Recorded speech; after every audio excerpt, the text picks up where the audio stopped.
Do not worry.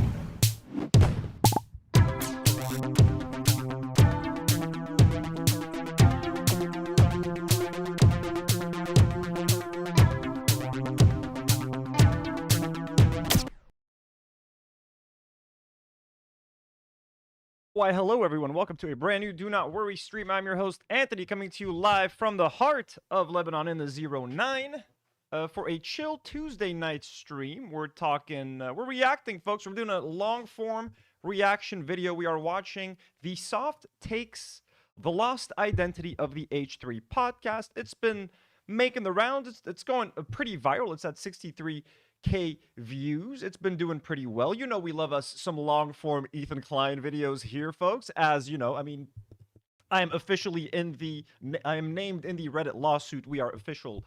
I was gonna say do not worry characters. I am a do not worry character, but we're also H3 official enemies. Stamp of approval, folks, from Ethan and Ela. This podcast has gotten it. In terms of that, we're no good, you know. We should be banned from YouTube. So we're going to be reacting to that. I think we've seen one of their videos before. Let me check real quick. Yes, we did. This one, Selective Outrage of the Silent Podcaster, Ela Klein. I did react to this, and I might have watched this while I was in the States visiting, like a year and a half ago or something. So this is our second soft take video.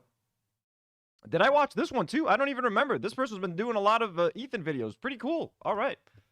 Good. We're going to be reacting to that, folks. Hanging out.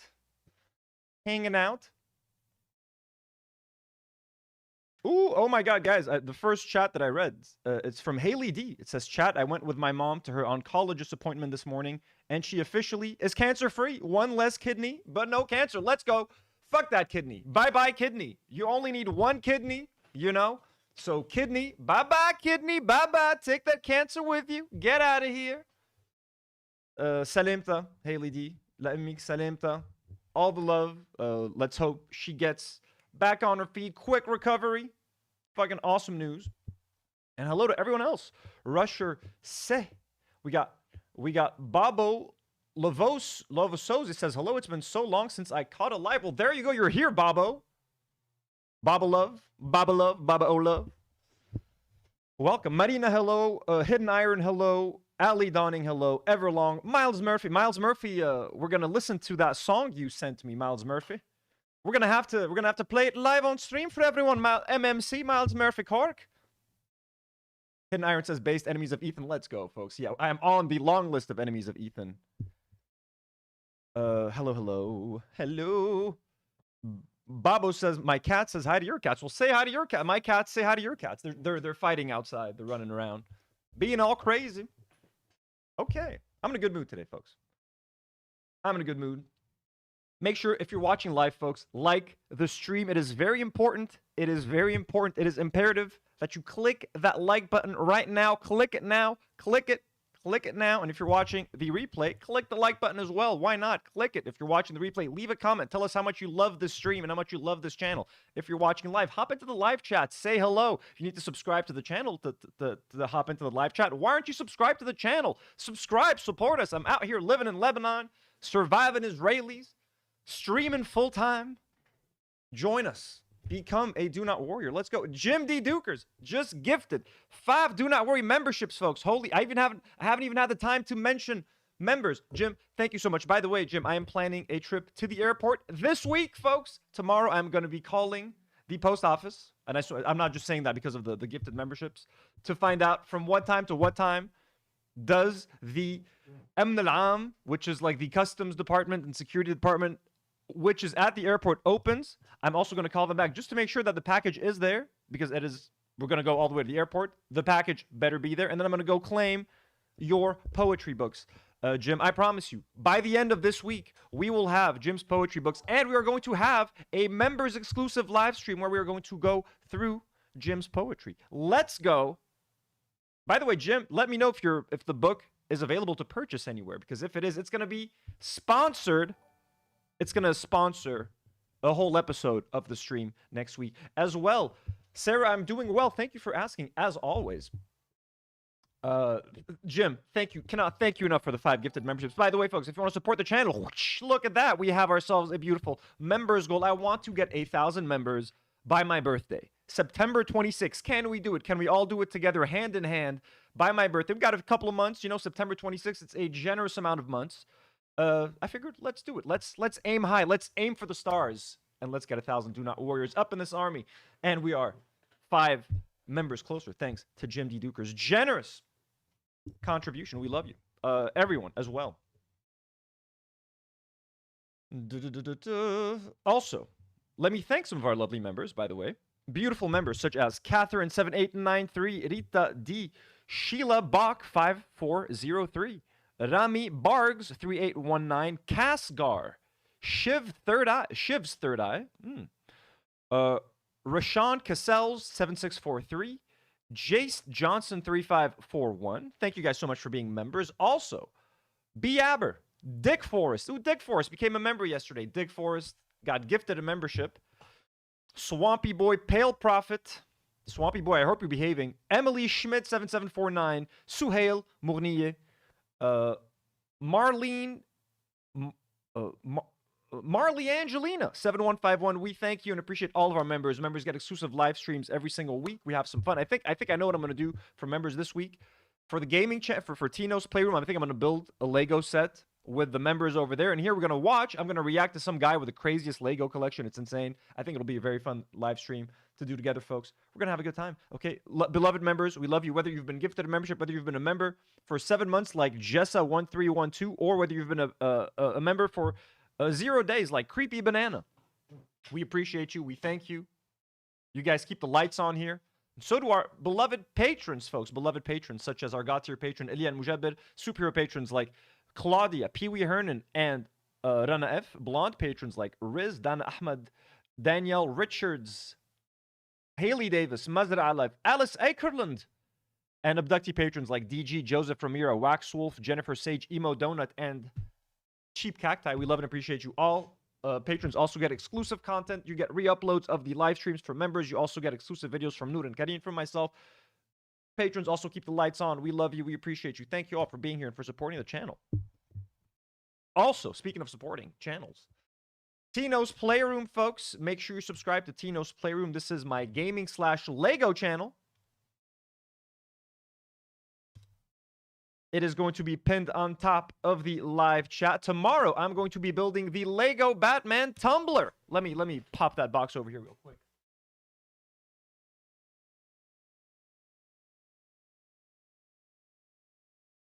Still here, folks. Still here. Mics are unplugged.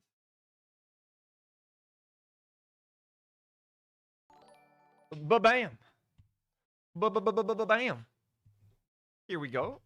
I'm going to be building this tomorrow. It is the tumbler. Like this isn't like a huge like collector adult set. It's like a kids play set. It's 400 pieces, so this should take a couple of hours, 2 to 3 hours. I love the tumbler. This is my favorite Batmobile. We're going to be building this tomorrow on Tino's Playroom, so make sure you subscribe to that channel. The link is pinned at the bottom of the live chat. It's going to be at 6 p.m. tomorrow. Haley's already in the live chat. And Marina throws in a $2 super chat and says, follow Tino's Playroom on TikTok. Thank you so much, Marina. We very much appreciate you. And yes, speaking of TikTok. So yeah, tomorrow, join us at 6 o'clock. Subscribe to the channel so you don't miss. I do reviews on there, live streams. It's a lot of fun. And I'm also, as Marina said, follow Tino's Playroom on TikTok. I was going to talk about my TikTok. Look at that. I've decided to do not the laziest thing, because folks, listen. I want to try to help the channel as much as I can. So I figured I want to do TikToks. But shooting and editing short form video takes a very long time. Like, just because the video short it takes as long, if not longer sometimes, than a full-length video. It takes longer than a fucking live stream. A live stream is easy. You just turn the camera on, you stream for an hour, you shut it off, and the video's done, essentially. Editing TikToks is kind of a nightmare, especially if you want to make like a nice Lego TikTok. You have to make clever edits of like you building the thing and beauty shots, and it's going to take hours. And I like to talk. Like, I'm a long form kind of guy. I don't shut the fuck up. All I do is talk. You know what I'm saying? I speak, I talk. I like to go into detail about what I like about the set, what I don't like. I can't review Lego sets in 30 seconds. Like, I can film some beauty shots. Like, oh, look at this Lego One Piece set. Isn't that cool? Whoa, follow me on TikTok, lols. I could do that. But, like, I don't want to make that kind of content. I'm not interested in it. And there's, like, a million people that do that shit already better than me on TikTok with millions of followers. So I figured, how do I stand out? I want to pierce through. By the way, can you guys hear me well? Is the audio okay? So how do I pierce through? I have decided to upload my YouTube reviews just as they are. Full length. Howdy, folks. I'm Anthony. Straight to TikTok. Look at this. 17 minutes. I uploaded my entire Rivendell review. I figured... I looked it up. I'm like, listen, is long form content like allowed on TikTok? How long can you upload? You can upload shit up to an hour. I'm like, okay, is long form content doing well on TikTok?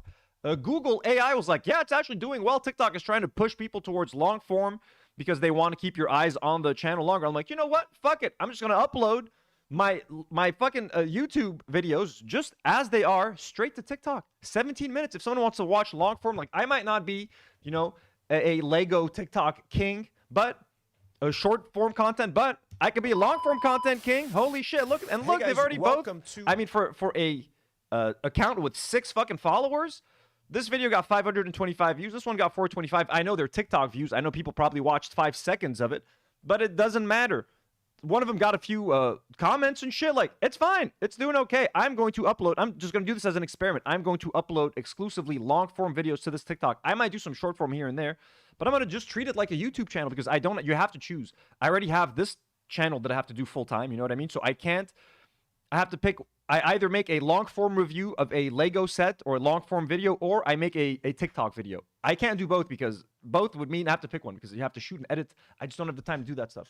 And I don't have the money to pay for editors to be editing Lego content left and right. So I'm going to play it smart. I'm going to literally just upload my YouTube videos to TikTok, see how it does. Give it a couple of months. I'm going to be filming a review for this thing this week, so I'll upload that to TikTok. I still need to upload my One Piece review to TikTok. I'll have like 1 or 2 videos on that TikTok every week. Let's see how it does.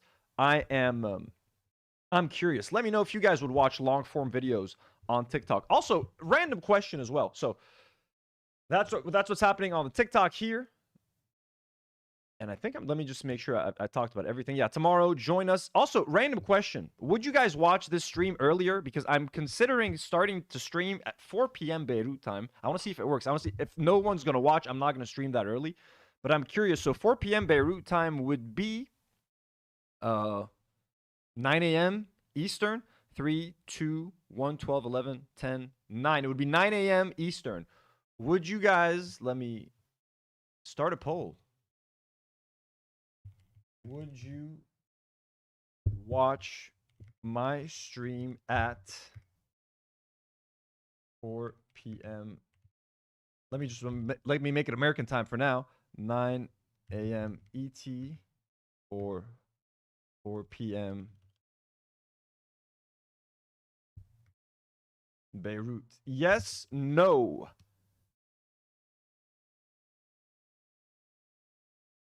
Because if I can move this earlier, I would have a very different life than I do now. And be honest, be very honest. If you can't, just say no, you can't. You know what I mean? I need to know. I need to know. I want to meet my audience where they are, and I want to make videos when you guys are watching, essentially. Okay, moving on from all of this. Ooh, we got a super message. Sorry.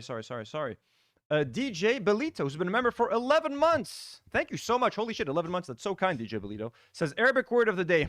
Arabic word of the day.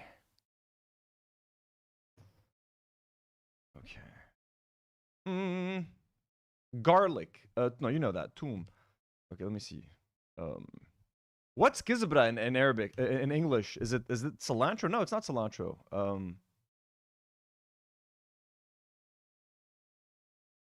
Coriander?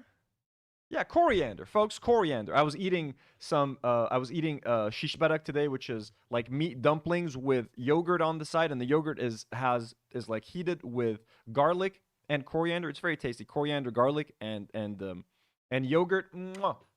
You heat up the yogurt, make it into like this warm yogurt with the beef dumplings on the side. Delicious. So coriander is gizabra. Gizabra. All right, DJ Belito, Kizbara, or you can say Kizbara. Kizbara is more fun to say. Kizbara. Okay, not Kizbara. Kizbara or kizbara. There you go. Coriander, enjoy. Sahten. Sahten قلبكم. Sahten means bon appetit. Sahten. Okay, there you get 2 words. 2 for 1. Sahten. Okay. Toy play. Jess, what suggestion? Let me see. What about laba yilaba? Laba and yilaba, meaning toy and to play, kind of like. Oh yeah, but that's a suggestion for what? Also, 1 second. Let me just make sure that. Speaking of, also, just 1 more second, folks. Also, yeah, subscribe to my. Did you guys follow my TikTok? Subscribe to Tino's Playroom on TikTok. Let's go if you guys are on TikTok, any of you. And speaking of Tino's Playroom, folks, Miles Murphy Cork, our very own MMC, the person who came up with the name Better Left Unsaid, by the way. So, double shout out to Miles Murphy Cork. I love when this stuff happens. I love when the community sends art or sends music or whatever. I love it. It makes me happy. It makes my heart sing. Miles Murphy Cork has made a jingle for Tino's Playroom. A jingle. Something that I'm supposed to take care of and do. I got y'all doing that for us. Thank you so much. And I wanted to play because I listened to like 5 seconds of it. It's a fucking banger. You bet your ass we're going to use that stuff, Miles Murphy Cork. Everybody join me in listening to this banger. Get ready, get ready, get ready, get ready. Tino's a group.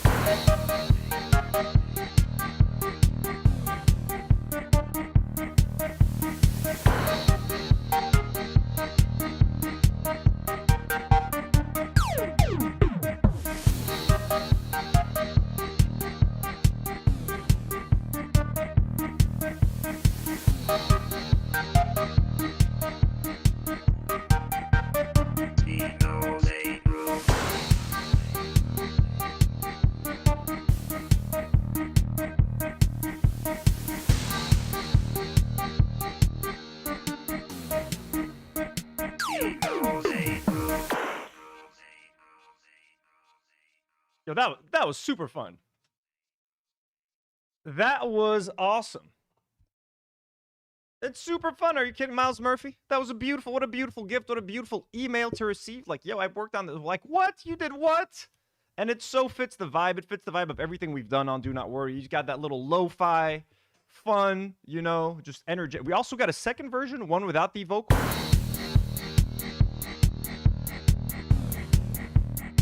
But I want the one with the vocals. If that's your voice too, it's even better.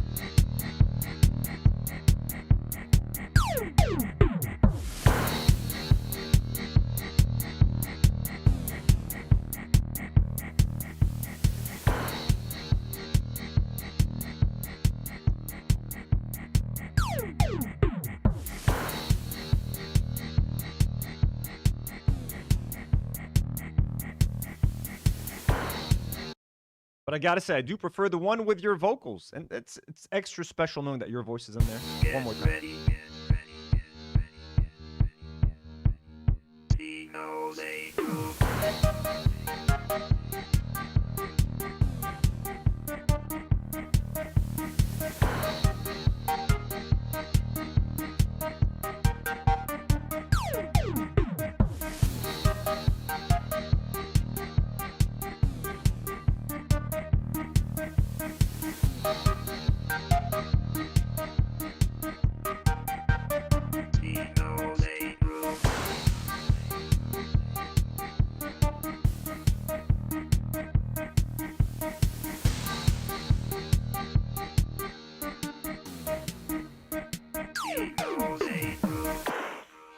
Dude, it's so fun. It's so, like the one I just did like a random filler intro, like the beep, like the TV glitching and shit. This is, I might not be able to have an animation ready, but I'm just gonna put the graphic and just play the music for a few seconds, and it's fucking awesome. And yes, I can use the no vocals one for the outro or background music. Exactly, folks. Y'all read my mind. Y'all read my mind.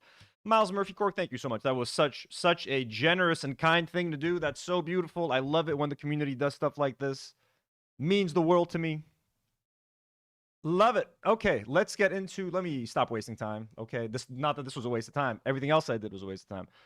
Let us get into just a couple of little things, and then we will start the reaction. We're already 20 minutes in. 20 minutes in, folks. Also, wait, did we? Marina sent another $2 super chat. Thank you so much, Marina. And said, my favorite Arabic expression, tuz, is a safe bad word. That's right, tuz. Tuz is a safe word for like fart or poop, right? It's like poop kind of, fart kind of tuz, tuzalik, or poop. It's a cute word for poop, folks. Tuz. Thank you, Marina, so much for the generous super chat. Okay. Okay, everybody. Really quickly, yesterday was May the 4th.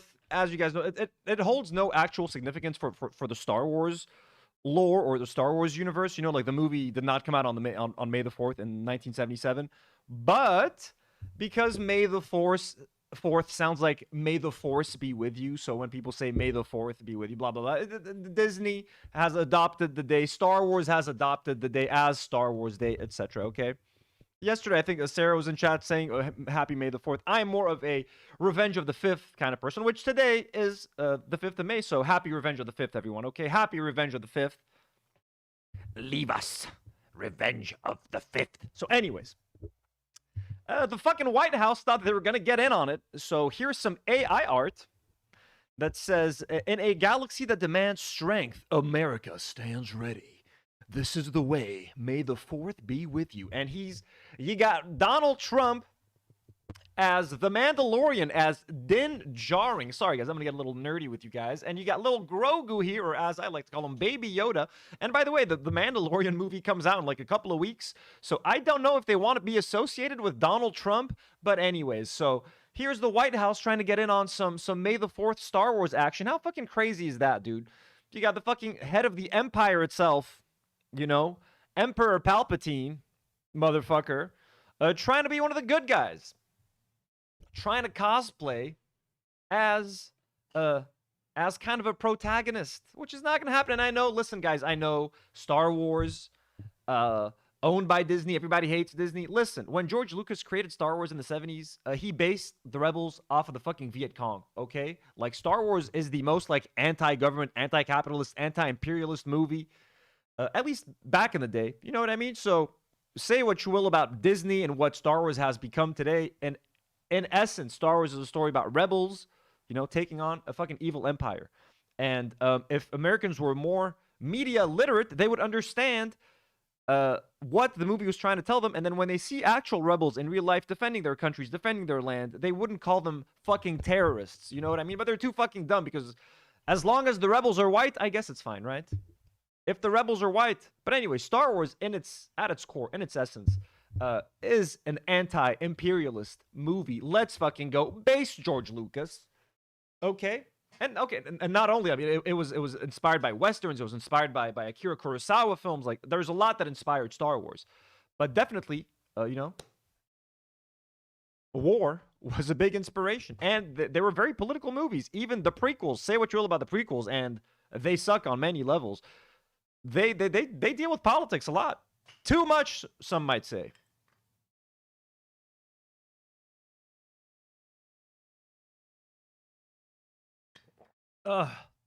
Sorry guys, thirsty as all hell.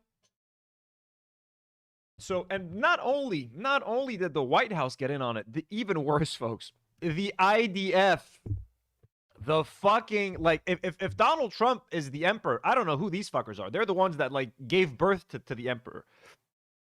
You have the fucking IDF, evil incarnate,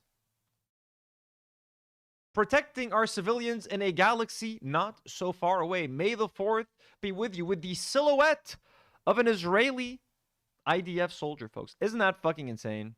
Like the gall. Like, for these people to use Star Wars out of everything, you know, like, they're just kids. I don't know if a lot of kids like Star Wars, but I mean, it's an innocent franchise. Leave Star Wars alone. Star Wars has been through enough through the last few years, okay? Did you watch the Obi-Wan series? Did you watch the Boba Fett show? Did you watch Ahsoka? Have you seen what Star Wars has become? We don't need this. The fandom has already been broken. The sequel trilogy, the prequels already broke the fandom. Okay, and just when we started to pick the pieces back up, and then The Force Awakens comes out, everyone liked The Force Awakens. Everything looked good for Star Wars fans. And then The Last Jedi came out, and that was like dropping a nuke in the middle of the cantina. And then the Star Wars fandom was splintered yet again to never heal once more. We've never healed from The Last Jedi. And The Last Jedi is not the worst thing ever. You know what I mean? They could have made a good, like, it wasn't the sequel that I think the trilogy needed. But then even worse than The Last Jedi was The Rise of Skywalker, or whatever the fuck it was called. The Rise of Skywalker, whatever the fuck that was. We've been through too much, and all the Disney Plus shows, and then the Han Solo movie. And I'm sorry, Rogue One is a boring as fuck movie. Okay, Andor was a masterpiece. Andor being a masterpiece does not, in retrospect, make Rogue One a good movie. Andor, yes, let's praise Andor all day. I'm in. But I don't know. This just leave us alone. Yo, and just on time, Destin 4031 sends $2 and says, "Watch Andor. It's Gen better than your." Absolutely, Andor is a masterpiece. Destin, by the way, thank you so much for the generous dono. And yes, Andor is a masterpiece, and I recommend Andor. Even if you've never seen a Star Wars film, watch Andor. Fantastic. It's like a fantastic adult sci-fi series that just so happens to take place in the Star Wars universe. Incredible show. Incredible show. Artful Decadence, hello. Hello. Fandango John says, sometimes I put the prequels on just to trigger my girlfriend. Oh, that sounds like torture. Look, the prequels have a lot of redeeming factors, and I haven't rewatched the prequels in a while, but every time I sit back down and watch them, I'm like expecting to like them or to see them in this new light. I am quickly reminded of why I didn't like them. But I think enough time has passed. It's been like a good 3 or 4 years since I've watched the prequels or something. So maybe now at 35, I'll be like, you know what? The prequels were underrated. Revenge of the Sith was kind of fun. It's got a lot of fun parts. Execute Order 66. There's some good shit there. You know what I'm saying? But like overall, just Anakin's turn to evil was so rushed, etc. Anyways, fuck off IDF and Donald Trump. Leave Star Wars alone. We've been through enough, okay? Again, the Obi-Wan series. Why was there a little Princess Leia running around? What the fuck are they doing? Anyways. Speaking of Israelis and the IDF. Wow. Here's a new popular dessert in Israel. Israeli restaurant introduces a new dish called the toilet ice cream. This is the only dish they didn't steal. I'm Israeli and this is my art. I'm an Israeli chef and this is my dessert. Oh my god, bro. Wow. Oh my god. God, I wish I could prank these people. I wish there was a way for me to sneak into that kitchen. Pop a squat over that toilet bowl. Drop a couple of dukers in there. And then couple of little dookies. And then sprinkle them with some kind of scented chocolate so that they'd be fooled enough to take a bite, and then right underneath that thin layer of ice cream would be a freshly pooped little dookie from me. I would love that. Oh my god. Shit, I used to joke about these motherfuckers liking Cold Stone. I didn't know they liked ice cream so much they'd eat it out of a fucking toilet bowl. I have this place, it's even better than Cold Stone, trust me. Like it, love it, gotta have it. This time, you're gonna want to shove it up your ass, it's so good. Okay, I'm gonna take you to this bar, trust me. The ice cream, it comes served in a toilet bowl. Greatest invention in Tel Aviv. We love it. All my friends, we come, we get this after clubbing. Oh my god, bro, the way it's... Oh, look at the pieces there, dude. That's too nasty, man. This can't be real, dude. This has got to be like a prank. Wow. Oh my god. Ator sends 100 ARS and says Ethan and Ila's favorite restaurant, obsessed with poop. that is true. Thank you, Ators. You know, yeah, you know, that's a good place to get Giardia from, I guess. Oh my god. Oh my god, I want to stop looking at this. Brittany Simon's here, folks. Hello, Brittany. Hello, ma'am. Yatik Alafi, thank you for being here. Billy Beelzebub, hello. Okay, this is gross. Why am I even looking at this? We don't need to look at this again. We reacted to it already yesterday. Ooh, okay. A couple of Ethan Klein tweets before getting into the Ethan video. This Ethan's Addict tweeted 20% of Ethan's podcast, 20% of Ethan Klein's podcast episodes this year have featured Trisha Paytas' face in the thumbnail and name in the title. Yesterday, the thumbnail fused Trisha's face with Michael Jackson's. On Monday, Ethan addressing his nieces and nephew said, "Grandma does OnlyFans with mommy." Jesus. Okay, yeah. So we've been talking a lot on this show about how now that Ethan is completely desperate for views, he's going fully in on Trisha Paytas again. Like, that's it. He's made his podcast. Now, H3 is shitting on my family podcast. And Trisha Paytas, make no mistake, is Ethan's family. Her husband is Moses, who's Ethan's brother-in-law. It doesn't get more familial than that. It doesn't get any closer than that. And now Ethan spends his time just shitting on his family, shitting on his brother-in-law, shitting on his wife, his nieces and nephews. Completely embarrassing. A 40-year-old man using family drama to get views on the internet. Yeah, and I hope God, as God is my witness, please never let me get so desperate for views that I have to start beef with my sister and my parents, or whatever, my sister's partner, on this channel to get views. Guys, I'm fighting with my sister. You know what she told me? You know what her partner told me? Let me tell you, for 6 hours straight, let's also make fun of their children. They don't have children, but like, you know, like imagine my sister had kids. I'm like sitting out making fun of my nephews. Do you know what that little shit said? Like, what are we doing? Okay, to be fair, he's not calling the kids shits, but like he's making fun of their names. He's making fun of their mom. He's saying what? Grandma does OnlyFans with mommy.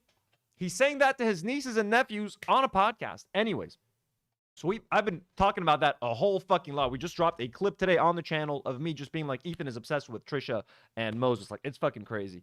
But Casey Tron hopped in with a comment, and I think it's like one of the first times that she's addressed Ethan like publicly since, you know, the whole debacle and everything that Ethan has done to her. Casey Tron says, "This is so gross. Leave children out of online dramas. You'd think he'd have more empathy for children being dragged into internet feuds after the CPS fiasco. Doing this to his own nieces and nephews, no less. Such an awful, entitled person." I'm glad Casey Tron is getting that out there. She doesn't give a shit about the backlash at this point after everything she's been through. What's a couple of H3 assholes, you know? But she's absolutely right. To me, the fact that he's doing this to his nieces and nephews. Hey, let's say you hate Trisha and you hate Moses. They are still your nieces and nephews' parents. Those are kids, dude. Those are kids that are existing in the world, out there innocently, being kids, playing with toys, watching cartoons, whatever the fuck it is. Don't talk about them. Don't make fun of them. Don't bring up their mom. Don't bring up their grandma. Don't bring up OnlyFans. Just leave it out, dude. Don't just leave them the fuck alone. Find something else to make content out of. You don't have to make content out of your family. You don't need this shit for your podcast to get views. Maybe now you do because of everything that you fucking did and you nuked your own channel. Let's go back to their channel real quick because I've commented on this so many times. Haley sends a $5 super chat. Thank you so much, Haley. That's so very generous. Says, why would he have beef with his family? Wrong answers only. Me or H3. Okay, H3 podcast.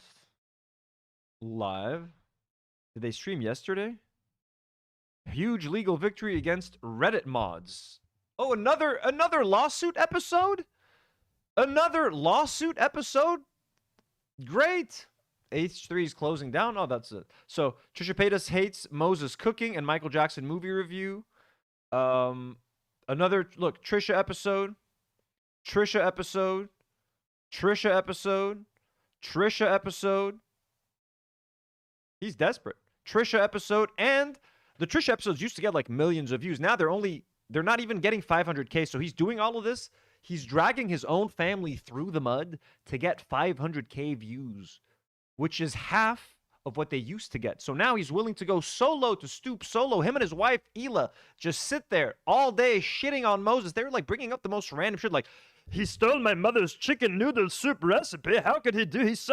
He doesn't even go to the supermarket. It's his nanny that goes. He doesn't know how to buy groceries. It's like, what the fuck are you talking about? Why are you talking about the guy buying or not buying fucking groceries on stream? Shut the fuck up. Go do a makeup set or something. Go sue someone else. Don't you have like 12 lawsuits that you're juggling? Go take care of one of the lawsuits. Why are you commenting about the most random shit about your brother. He doesn't call my mom. He hasn't called my mom in 6 months. So you're going to shit on him on a podcast for 12 hours? That's the solution?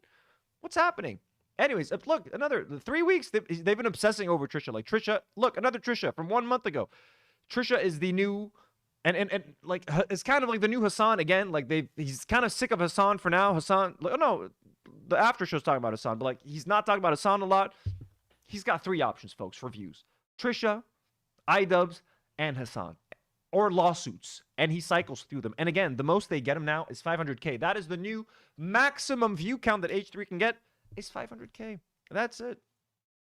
And to do that, he makes fun of his nephews, his nieces, his brother-in-law, and his whole family. He drags his whole family into some weird fucking internet drama shit, you know, to get some super chats.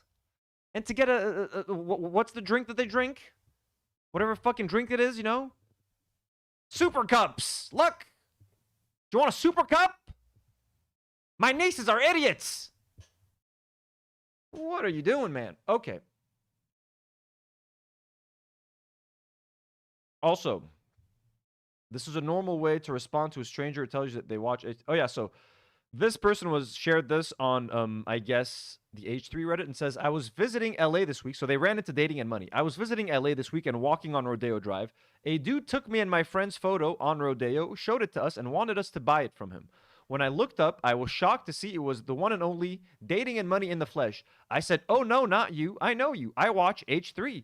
His smile instantly dropped, and he was like, oh, yeah? You watch a genocide supporter and Zionist? Super loud, definitely trying to embarrass us on the public street. My friends and I was on vacation. We don't watch the show at all, and we're literally so confused at what was happening. Top 5 LA experiences for sure. So yeah, honestly, what Dating and Money did is great. Anytime someone tells you, yeah, I watch H3, you just need to scream at them, oh yeah?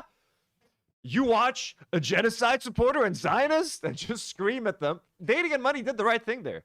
Great job from Dating and Money. What a response. Embarrassed this guy so much that they had to scurry away with his friends. Beautiful. And finally, before we get into the video, Hassan shared this today. I saw this yesterday as well. So Ethan Klein accidentally revealed that Hassan is the only account he follows on Twitch. So I guess Ethan was reacting to some Hassan content or whatever, something on Twitch. And then you can see on the left right here that he follows Hassan on Twitch. That's the only account he follows is Hassan. Isn't that fucking sad? That's fucking crazy. And then Hassan shared this today saying Hassan derangement syndrome is real. So Ethan, you know, just stupid sexy Hassan, essentially. Stupid sexy Hassan. Why does he have to be so sexy? Why does he have to be so hot and good looking? Anyways, folks, it is time to watch the Soft Takes latest video, The Lost Identity of the H3 podcast. This might suggest that I watched it. I have not watched it. Y'all best believe I was out to distort. I was cycling through real quick, doing this and that, just to see if they're... Honestly, I just wanted to see if we're going to talk about the fucking Ela Raid of Ramallah interview again, which I don't think we are. This is picking up at a later date in the timeline, which is nice. So I believe the link of the video is already in the description. So please go and support the Soft Take. Watch their video. Give it a like, as I am doing right now. Make sure you subscribe to that channel. All the support to the original creator of this video. And thank you for making, you know, another video that we also reacted to. It is a 45-minute long video. We're going to watch it at regular speed until I decide to get bored. Then we will speed it up. This video is for entertainment and comment. Everyone has to fucking do this now to not get sued by Ethan Klein. So anyways, let us go and play.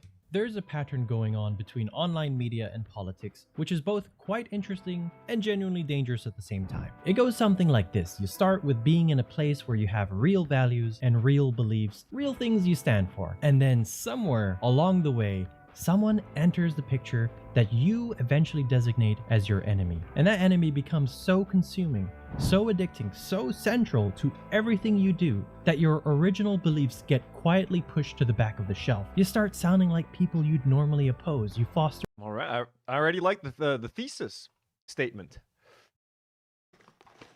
I already like where this is going. He hates Hassan so much that his hatred of Hassan has blinded him to things that he would normally disagree with, like positions that he would normally take before and causes that he would normally support. Now he just shits on him if Hassan likes him. So his whole identity, things that he believes in, his whole persona has crumbled entirely just because of this one person. An environment of shitting on perceived enemies. The people and causes you should in theory be protecting, you trample right over them just to get to your enemy. And we've sort of seen the same thing. Yep, making fun of the Cuba stuff, kind of siding with Trump and Israel on their war in Iran, defending Israel's actions in southern Lebanon, obviously justifying the genocide in Gaza over and over again. Shape politics in the US. The MAGA movement turned their opposition to perceived enemies as an entire worldview. Blatant excuses became the way to avoid accountability. Lawsuits became a tool for silencing anyone that doesn't speak of them in such a favorable light. And to me, it seems the H3 podcast is doing quite a similar thing, perhaps on a smaller scale. A podcast with a large audience, one that some would still consider to have progressive credibility. Merchandise for causes. Large audience, look. 300 to 500,000 views per episode is still a very large audience. Obviously, especially if we're comparing it to me. Yeah, obviously. You know what I mean? But compared to just 2 years ago, their level of... Like, remember when 2 years ago when Ethan used to complain, like, hey, why aren't we on the top 10 podcast list on, like, YouTube? We're doing great, right? Why don't they nominate us for best podcast at the Streamy Awards? Or why don't they do this or why don't they do that?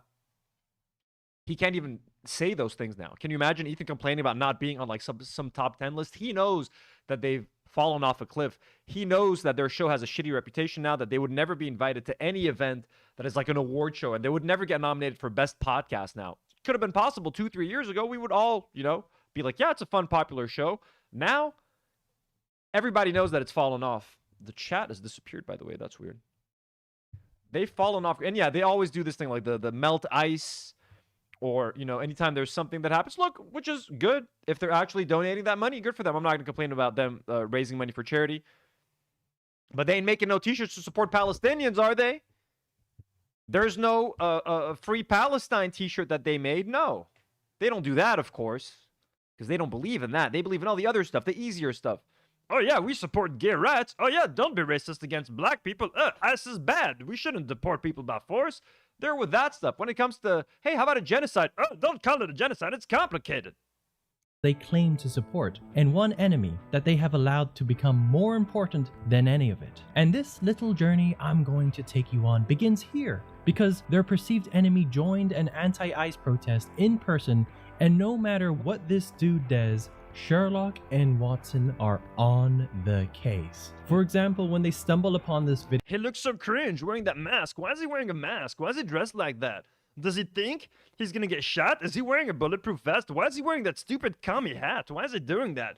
Oh my god, why is he wearing the keffiyeh? Isn't this an anti-ICE protest? Why does he have to bring Palestine into everything? I'm sure they've said... I've heard them say all this shit, but like that's just off the top of my mind right there. Off the top of my head. Off the dome!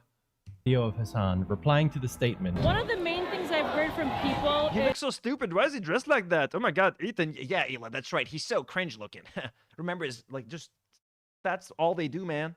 is this would have never happened if Hillary Clinton or Kamala Harris were president right now. Top cop Kamala. So what do you have to say about Democrats, considering that the Biden administration built the cages for children? And before even seeing the whole interview, you guessed it, H3 took the opportunity to smear. He's not talking about the victims. He's not talking about Trump. Shut the fuck up. He's talking about, here, I'll play. It's only 30 seconds. I'll play it. Honestly, a lot of Democrats like to say... He was probably live streaming for like 6 hours. But Ethan shows, oh, let's look at this 30-second clip. He didn't talk about anything else. He just talked about Kamala. Okay, and you're basing that off of a 30-second clip, man? Oh, this kind of violence, police brutality would never happen if a Democrat was elected. And that's obviously not the case, considering that police violence never really stopped under the Democratic Party. I mean, First of all, police violence is completely different than what's happening right now, you dumb This is not fuck. police violence. Intentionally obtuse, already trying to spoil, already trying to obfuscate, literally a Chinese agent, bro. people don't remember, but Black Lives Matter. Not literally, but maybe.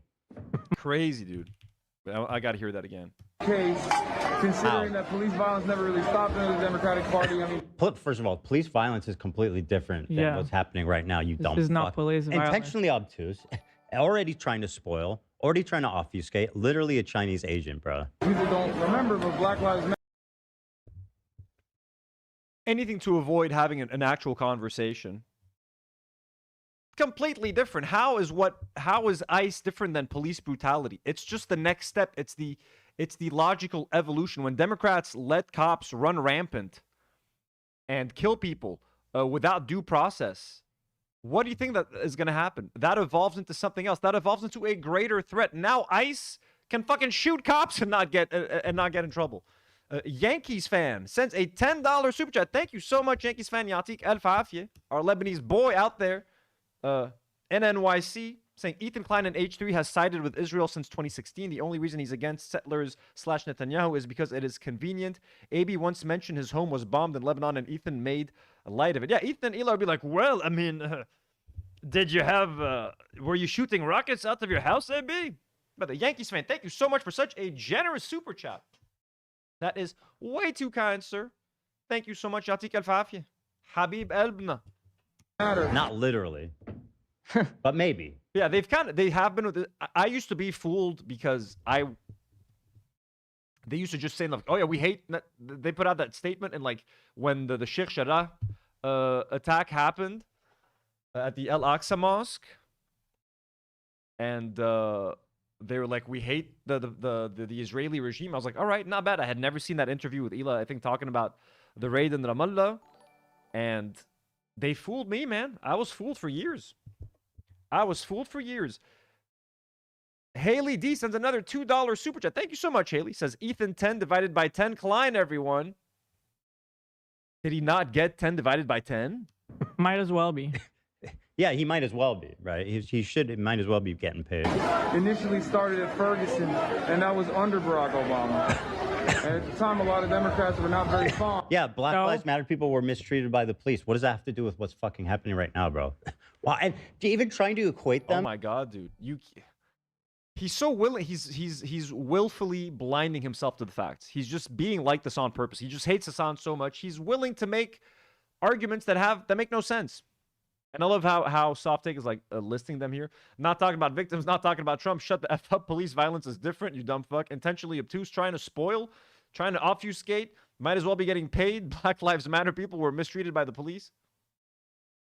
Lemon Mint Cat sends a $5 super chat. Thank you so much, Lemon Mint Cat, for the generous dono. Says Asian American scholars are being targeted now. Stop the xenophobia, China hate. People need to cool this now.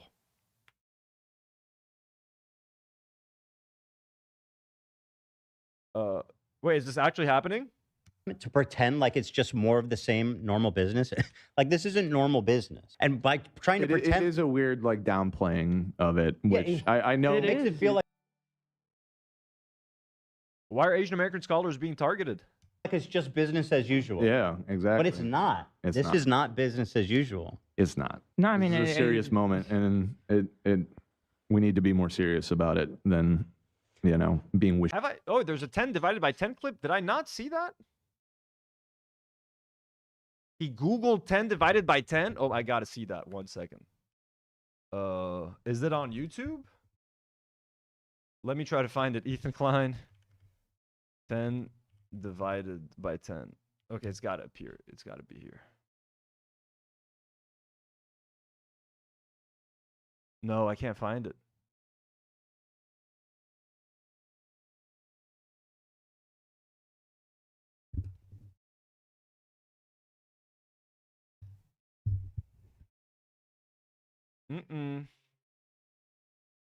He asked Chat GPT. I probably did see it.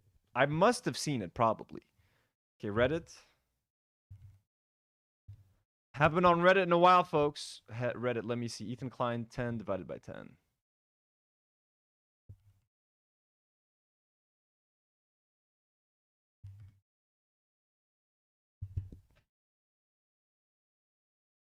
Oh, yeah, there it is.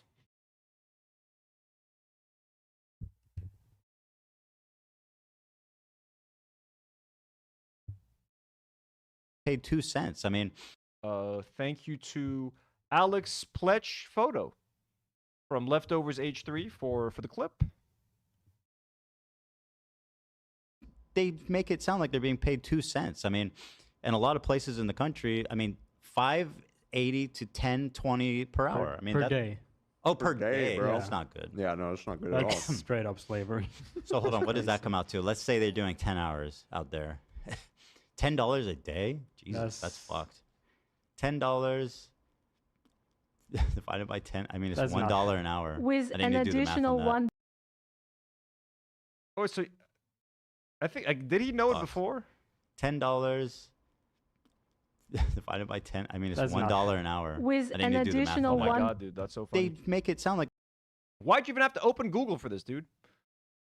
Calamity22 sends a $5 super chat. Thank you so much, Calamity.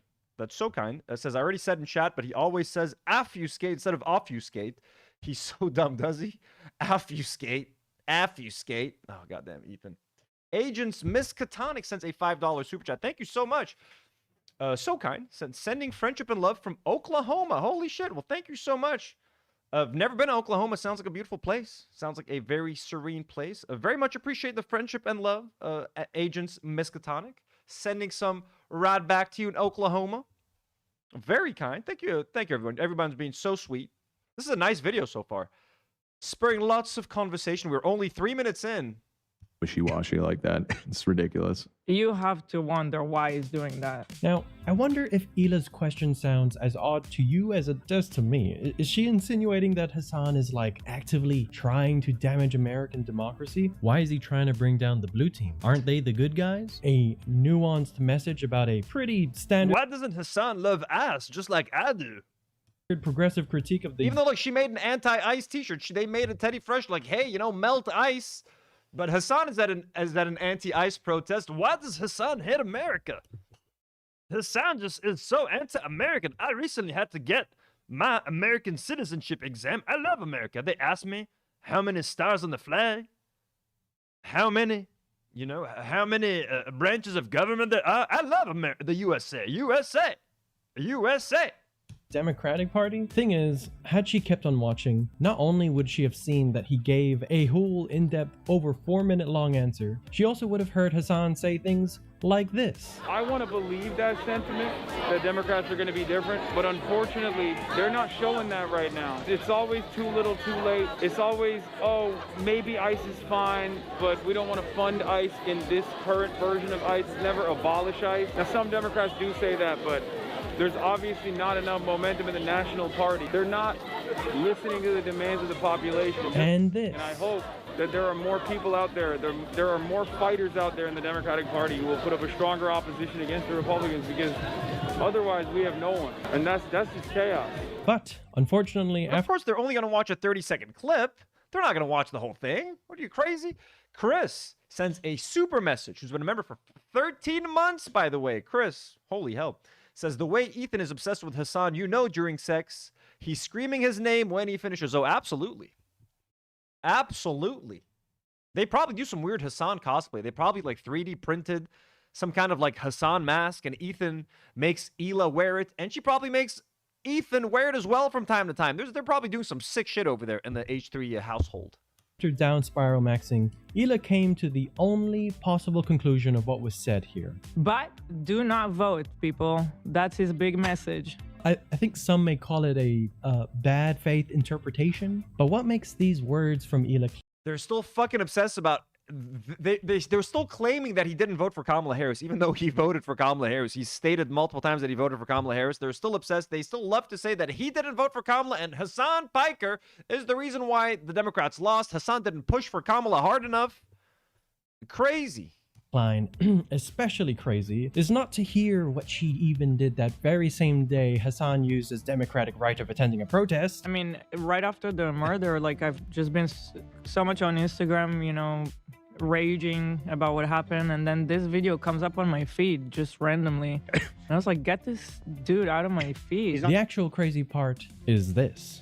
Hila wants to melt ice, whatever that means to her, along with 100% of the profits going to an activist group that helps immigrants. Awesome. Genuinely, that's a good thing. So one would think that she's actually interested in doing good on the matter, but not by listening to issues at hand. I mean, which of the 4 layers of irony is this? What kind of right-wing tactics are we resembling here? Once more, their obsessive hatred. Random eyeliner says, I watched him vote on stream. Yeah, he voted on stream. Like, not only did he vote, he voted live on fucking stream, dude.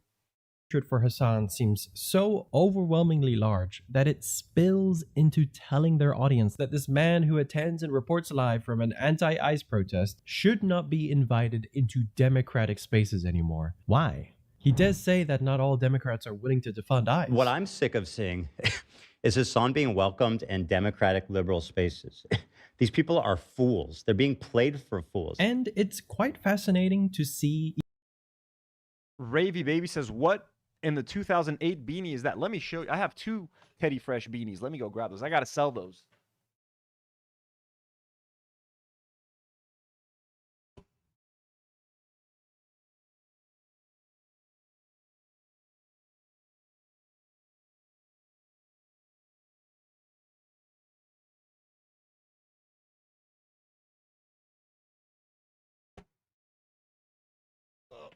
I'm not gonna lie, one of them I don't like very much, and I can easily part with. The other one, I kind of looks nice. I'm not gonna lie. So this one, you know, I don't really like it. Never really worn it a lot. I've worn it like a handful of times in my life. Oh my god. Hey everyone, let's make fun of my brother-in-law. Hey Trisha Paytas, how's it going? So I have this Teddy Fresh beanie, not my favorite. I can get rid of that one pretty easily, but this one I kind of like. This one looked kind of dope. I remember checking this out on their website time and time again and being like, should I get it? Should I not? This one, Teddy Fresh. I like the colors here. It just looks vintagey with the colors. It's like a white beanie, regular beanie, but I'm not gonna lie, I like this pattern.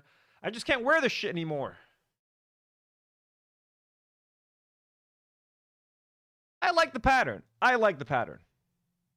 Ooh, Haley says I have way too many of their beanies in the basement. Yeah, those are the only 2 that I have because their beanies are a bit big. They're like too big. I like shorter beanies. These are a little bit big, but like I like this one. I did like this one. I'm not gonna lie. This one I could do without. That's it for beanies. I have a couple of their hats and way more like clothes.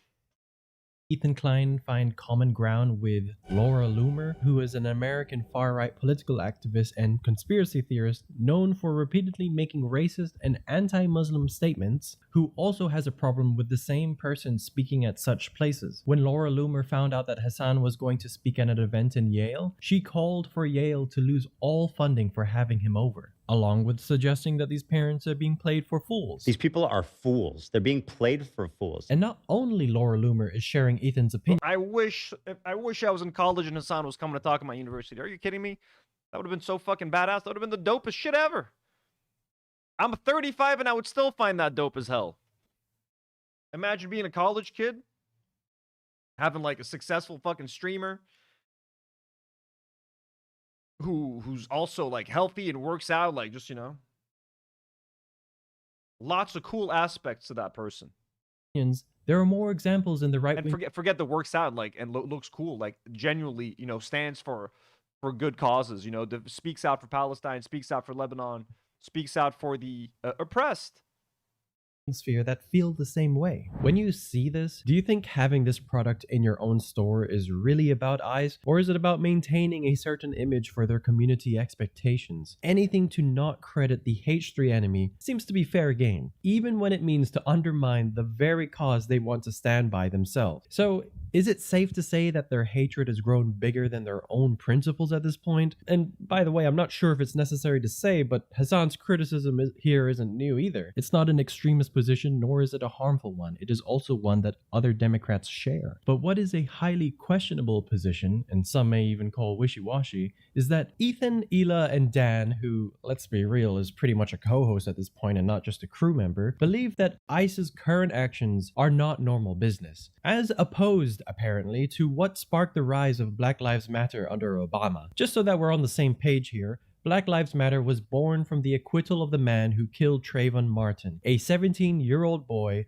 shot by a neighborhood watch volunteer, and walked free. Then, not long after, another not guilty verdict, this time for a police officer who shot Michael Brown, another unarmed teenager. So, I remember all that shit. Just take a second with what Ethan is waving past to make that point. And Also, speaking of wishy-washy, BLM people were mistreated. Yeah, Black Lives Matter people were mistreated by the police. Mistreated. Really, Ethan? And Hassan here, reminding people of Ferguson amidst what is happening now. Catastrophic and Chad is asking, Chad, is it acceptable to wear Teddy Fresh that's collaborated with another artist? I really like the sweatshirt and is more stylized and looks like the artist's Yuri Sakia's work. Ooh, Yuri Sakia, is it that the Japanese artist?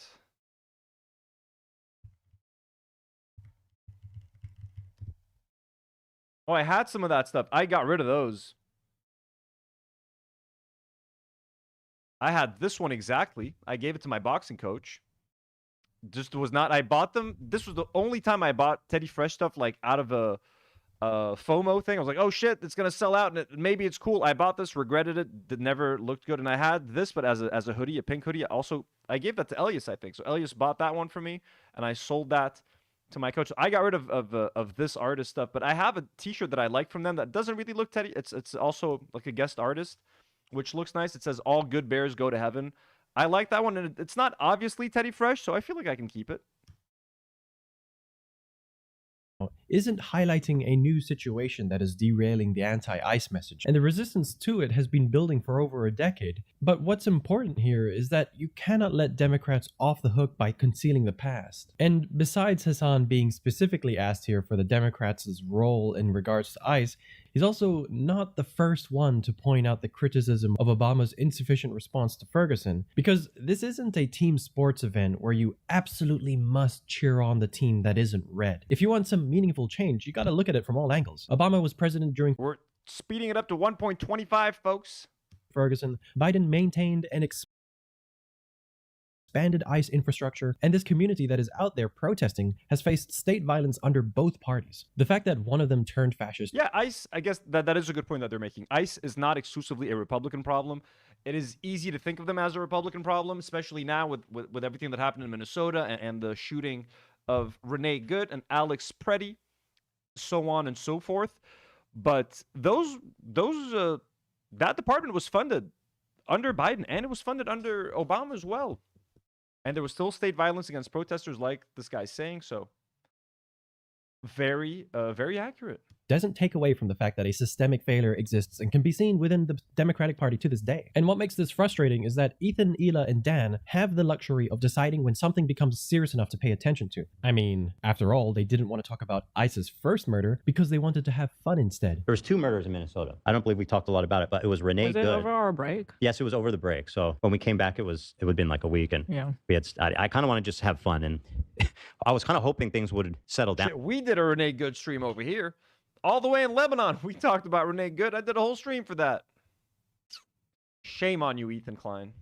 Which is especially hypocritical when you see him not long afterwards claim that Hassan isn't talking about the victims. He's not talking about the victims. He's not talking about Trump. Shut the fuck up. But if you'd go to the video from the stream, just an idea, and scroll through, you could see that he visited the memorials of Alex Pretty, Renee Good, and George Floyd. Although, I assume Ethan won't be happy that Floyd is on the list too? Is it too wishy-washy? And then you watch those 3 sitting there agreeing on how someone at the protest isn't taking the matter serious enough, while they bless us with commentary like this. Dangerous. We've only had 2 shootings. One of them has been ICE. We are a safe city. ICE is... Yo, the sign language guy is spitting right now. And this. Those hats are really warm. Yeah, and it was very cold. And it was like... There's a lot of warm hats then. No, for sure, but this is America. She did complain about the hat. I told you, why is he wearing this hat? Isn't it like a communist hat? And why is he wearing the keffiyeh? Of course she was going to complain about the hat. Of course. 100%, I knew it. Yeah, There's so many warm hats I could get in. That's all I'm saying. I'm Also, he defending shops. He be the shopping. warmth of the hat. That's all I'm saying. But no, these are choices. Yeah. Okay, all right. These are curated choices. People, is anybody back me up? Anybody else? No, it's a warm nice hat. with It's hats? cold. It's a nice They're hat. really warm. Anybody want to try to defend Hassan here? You No, gotta he's come at not. me. He's defending the hat. I'm defending the hat. I just... I know the hat is warm, but all I'm saying, we got so many warm hats in America. So many other warm hats. No, he's clearly making... So many warm hats in America, like the one I'm wearing now. You can buy it off of teddyfresh.com. By the way, I have not been on Teddy Fresh in ages. You guys want to see what Teddy Fresh is up to? Let's do this while we watch the video. Let's have some fun. Teddyfresh.com. Oh my God, they're gonna get a view from Lebanon. They're gonna be like, oh my God, we got someone from Lebanon. Do you think it's Millhouse? Do you think he wants to buy our product? Let's see what they have, dude. I used to check Teddy Fresh out every single week Every week I'd be on this fucking website, dude. Okay, what do they have? Tea Fresh Frame Tea. Just... Oh, this is ugly. This is lame. What does it say? God bless the grandmas. The fuck is this? I mean, it's not a bad one. I like the tie-dye pattern isn't too bad. No.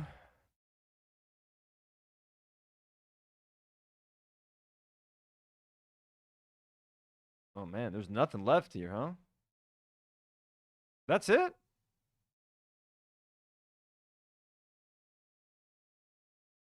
Do they still do like drops?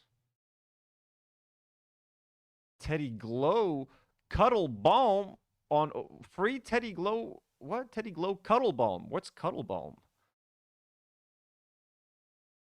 Is this all they have?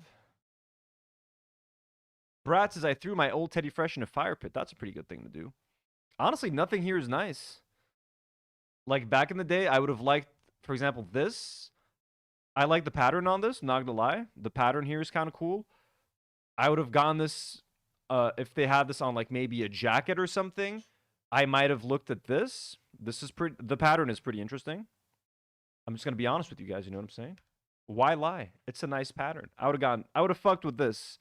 Everything else on here is kind of lame.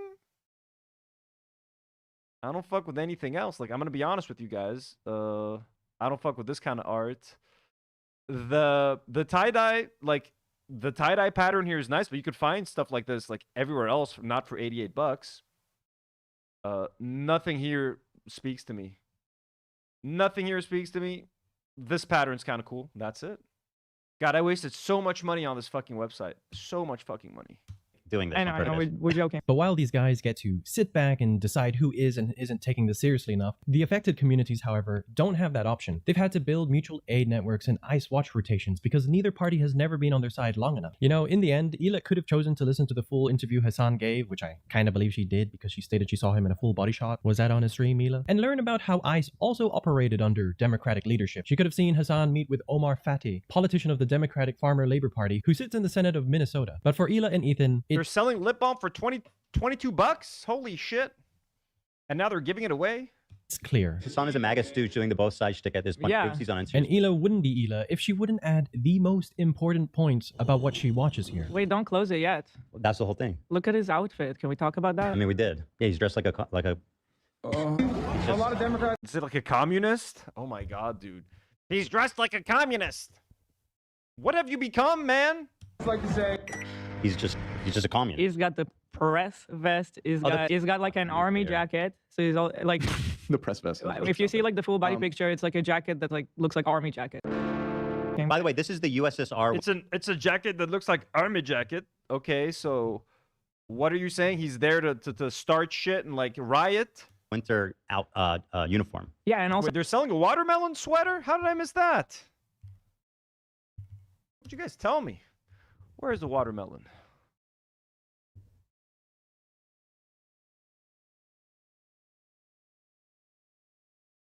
I don't see a watermelon. Is this a watermelon? Vintage plaid. Guys, where's the watermelon? There's utter fruit on there. Where's the watermelon thing? Oh, there it is. This one. Ooh, okay. Support your local fruit dealer. This thing? Yeah, they're trying to reclaim watermelons. Watermelons, actually, Israelis love watermelons. It's not like the Palestinian flag. Is there another watermelon thing?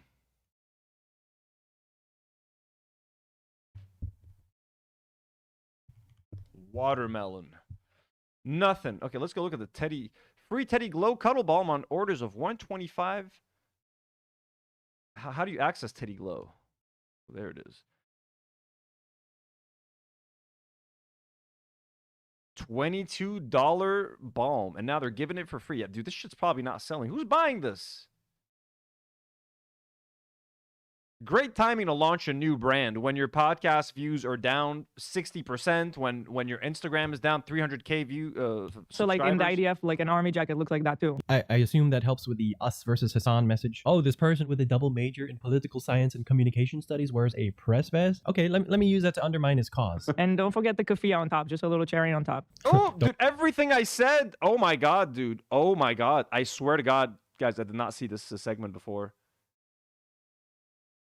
I literally said that they were going to make fun of all this. He's got the keffiyeh. He's got the communist hat. Why is he wearing a press vest? Everything I called out, like whenever we started this 20 minutes ago, I went on a little mini thing like, why is he wearing the hat? Why is he wearing a keffiyeh? Literally everything. This is like a parody of themselves.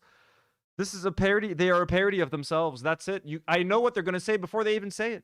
Don't forget the keffiyeh, guys. Back to the roots, are we? Just because like we got to throw all the stuff in there. Seeing the symbol for Palestinian resistance since even before the 60s in spaces with leftist protesters. Shocking, I know. But let's still melt ice. But not really. They have no media literacy. Again, these people don't know shit. They don't know any historical context or cultural context for anything. They just post October the 7th. Why is everybody wearing a keffiyeh now? Since when is that the symbol for resistance? What is this? And here's the thing about people who lead with hatred. Once your regular first and foremost train of thought is, what does Hassan think and how can I fight him on this? Your own belief system crumbles. It doesn't matter anymore if you think something is right or wrong. You don't care anymore if your words have weight or bear consequences, as long as you get to fight your personally assigned end boss. Hassan is Hassan Pikers,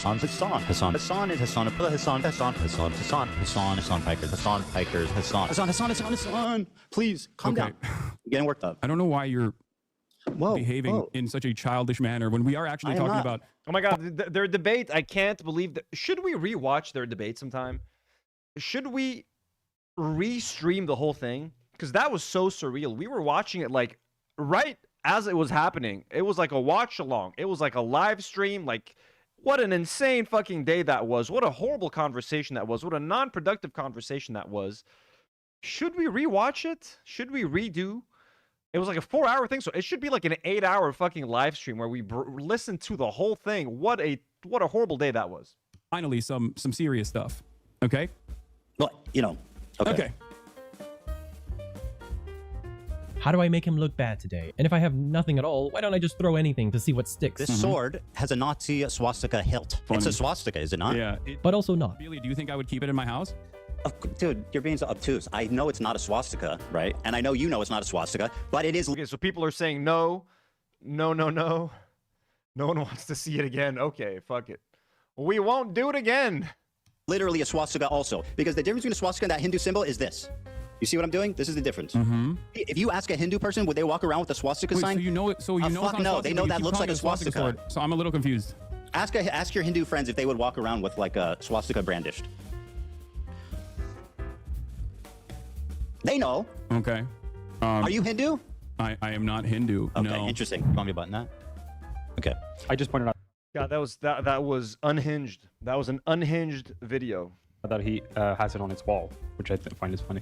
Ooh, Chris has the bleach sword hanging in his room. You're an anti-Semite, Chris? Is that what you are? Are you a Nazi? That's what he's saying right now. It's not in the streaming room. He has it in the wall in his room. What else is above that? A fucking Nazi flag, probably. You seen these ultra nationalist rooms? What they look like? That's a joke. But at this point, what's real? I don't know.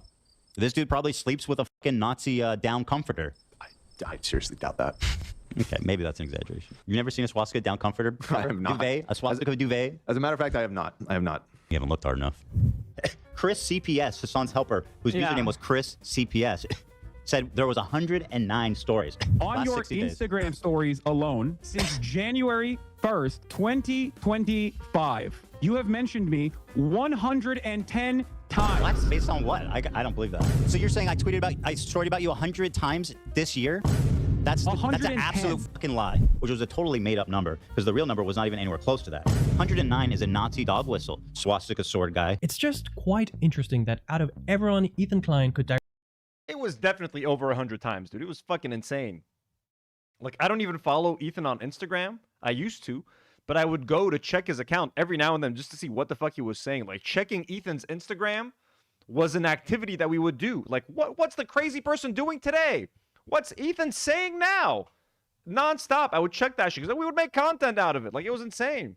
Holy shit. E. Watson just gifted 5 Do Not Worry memberships. Let's go. Thank you so much, E. That's so kind. We got 10 new members today. W's in the chat for E. Watson, folks. We got Heya Cherry, who's now a member. Amanda's now a member. Kai Un is now a member. Freya's Twistery and Janachim22. Congratulations. Thank you so much, E. Watson. That is so kind. Direct that much energy towards.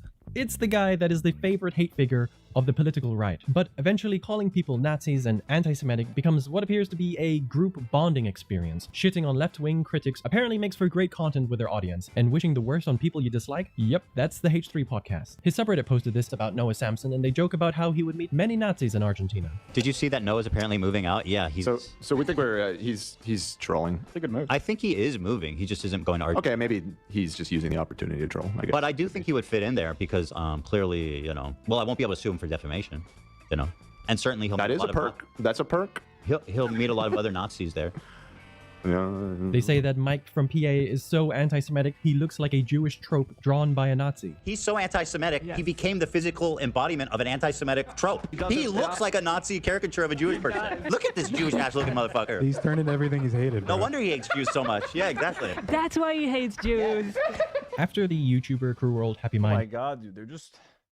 I forgot that they accuse everyone of hating Jewish people. It was kind of fun forgetting about all of that. Published a 3-hour-long video criticizing Hila and Ethan, including their stance on Palestine. H3 podcast relentlessly bullied Madison, to a point where you'll find their fans enjoy editing her in front of Auschwitz, which doesn't come from nowhere when you consider that the whole crew had a good laugh about Hila standing up and calling Crew World Happy Mind a Nazi bitch. Yeah, thank you. Oh my god, dude. And then their crew member Zach proceeds to make jokes like this. Cruel World, Happy Third Reich. Nice. Some would say it's the color brown. She would say it's the color brawn. Yeah, they're way too comfortable for someone who's suing people for calling him a genocide supporter and who gets upset at people for calling him a Zionist.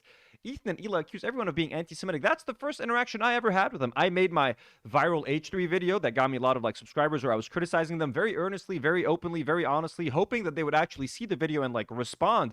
But all Ethan focused on was my interview on the Arabs where we were talking about Israelis stealing hummus. He was like, look at these anti-Semites, look at these bigots, look at these racists. I'm like, oh my god. And then they blasted me on their fucking podcast, calling me all sorts of names. That's the first thing they ever said about me, calling me an anti-Semite. So yeah, they literally accuse everyone who criticizes them by just giving just commentary, just criticism, things that is thought out, things that are thought out, and they were just accusing everyone of being an anti-Semite. Like Ava Braun? Yeah, that's high level. Like to them, if I say someone is a Zionist, they just think I'm using Zionist as a substitute for the word Jew. They're crazy. Idol. She is a Nazi. That's what's so funny. People go, you're not. She is though. Look at her. My gosh, well, dude. Not from what she looks like necessarily. Well, then help fit in. And her war criminal husband. True. Yeah. How many fucking Iraqi babies did you strangle with your hands, bro? Actually. I don't know that she did a live stream with iDubbbz. You're gonna make a video calling my wife a war criminal, and you're married to an Iraq vet who probably knifed babies in the heart. Can you believe that this guy is suing someone else for defamation and ate them? I don't know about ate them. I don't know if there's any evidence that happened. Yeah, but I mean, knowing her, there's no evidence that it her didn't husband's happen. a monster. He was probably on a drone, just fucking blowing up houses. He's like, oh, here's I'm in a drone. Oh, look, they're having a nice time at a wedding. Click. Whole wedding's exploded. That's your husband. War crime. The viewers learned that behavior from the podcasters themselves, the one who seemed to edit more swastikas into pictures that aren't his, because the world hasn't seen enough of it yet, like here with Anissa's Instagram story. So Ethan himself fell for an edit that his own subreddit created. His fans found it funny to change the wording of her IG story caption by adding Jewish salt into her bagel recipe. Upon discovery, Ethan apologized for falling for it by reposting her story a second time, but this time with an edit of Hitler's manifesto Mein Kampf. He wouldn't say that though. I explicitly saw Anissa was reading Mein Kampf on the background. Yeah, I remember that shit. Of the bagel pic. Oh, here's more old tweets that came up.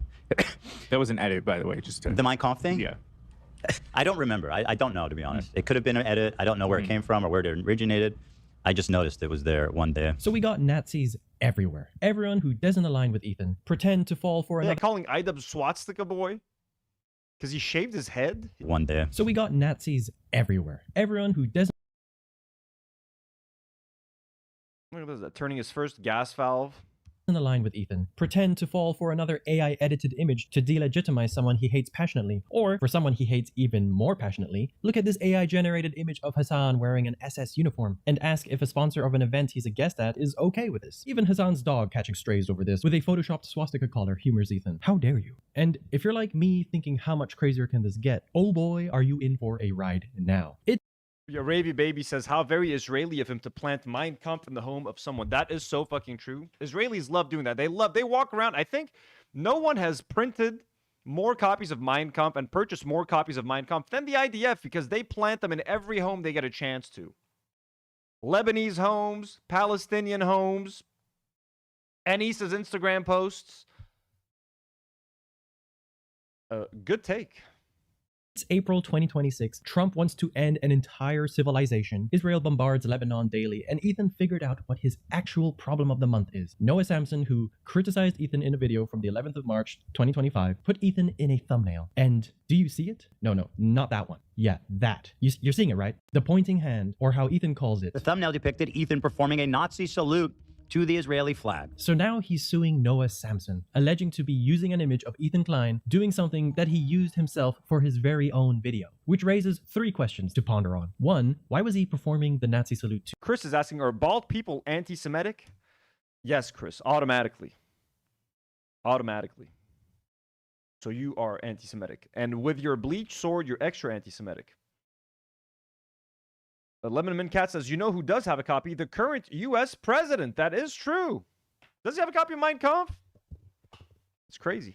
To Hassan's face. And 2, has this man no self-awareness? I don't think so. Someone with genuine self-awareness looking at this piece of evidence that looks nothing like it claims to look like, especially when you consider it was something he created. I can't believe that's actually in the lawsuit. Like, are you shitting me? Is it too late to take it out now?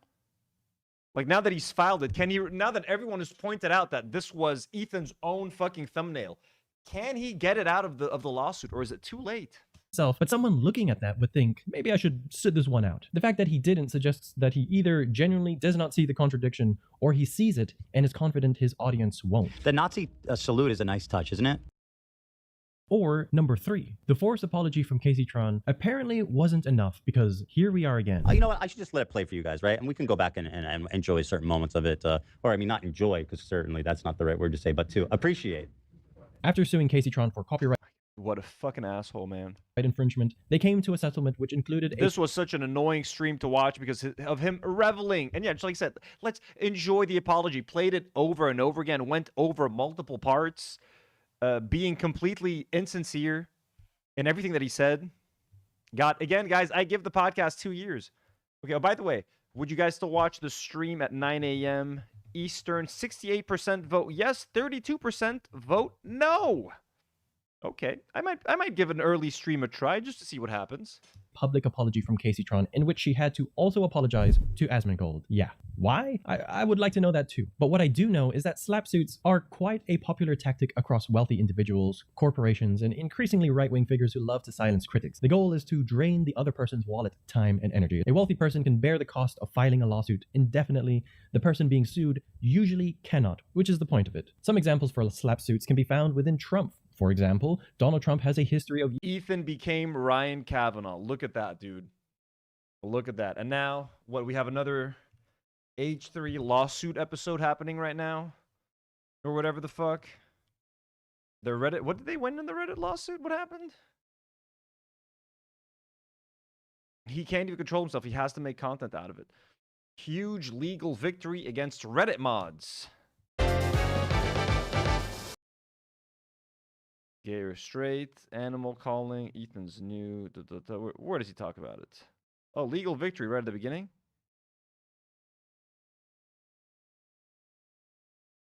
Let's see that real quick. The snarkers were attempting to file a motion to quash on our subpoena to Reddit and Discord for their identities so that we could sue them, serve them even. And got fun vibes on the H3 podcast, huh? Actually, we could save this for later. Oh my god, dude. Let's talk about their motion to quash. Let's get into the law. using lawsuits and legal threats to silence critics, journalists, and former employees. He's even openly described his approach to litigation as a tool for making people's lives difficult. Or Devin Nunes, who resigned from Congress to become... DG asks, what time is that in Irish time? What time is it in Ireland right now, DG?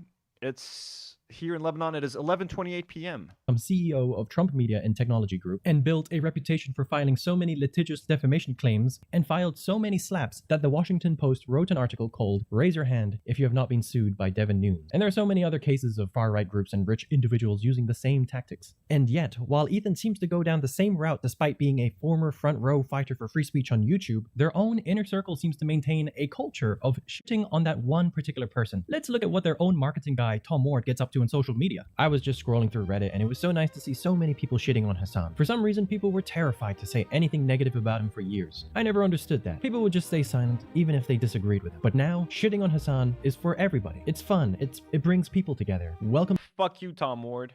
To the party, my friends. Fuck Hassan. Always. I called it. You can't fuck with dogs. Hassan never had to deal with any backlash, so this is just uncharted waters for him. And he could not have handled it worse.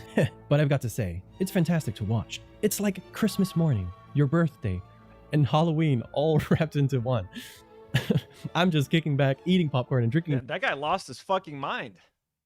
Christmas morning, birthday, and Halloween all wrapped up in one, watching Hassan deal with the Kaya controversy. That's how happy and excited this makes you? This guy's such an Ethan lick ass. Coke and watching all the people turning on him, loving every second of it. Someone needs to show this man a proper Christmas birthday. 21, so 9 p.m. So you're 2 hours behind, so it would be like 2 p.m. for you. And Halloween. Or how about H3's newest employees, Harley Morenstein and Kate, aka Girl with the Microphone, who got their own After Dark show on the channel for a reason I assume that they might have some mutual interests.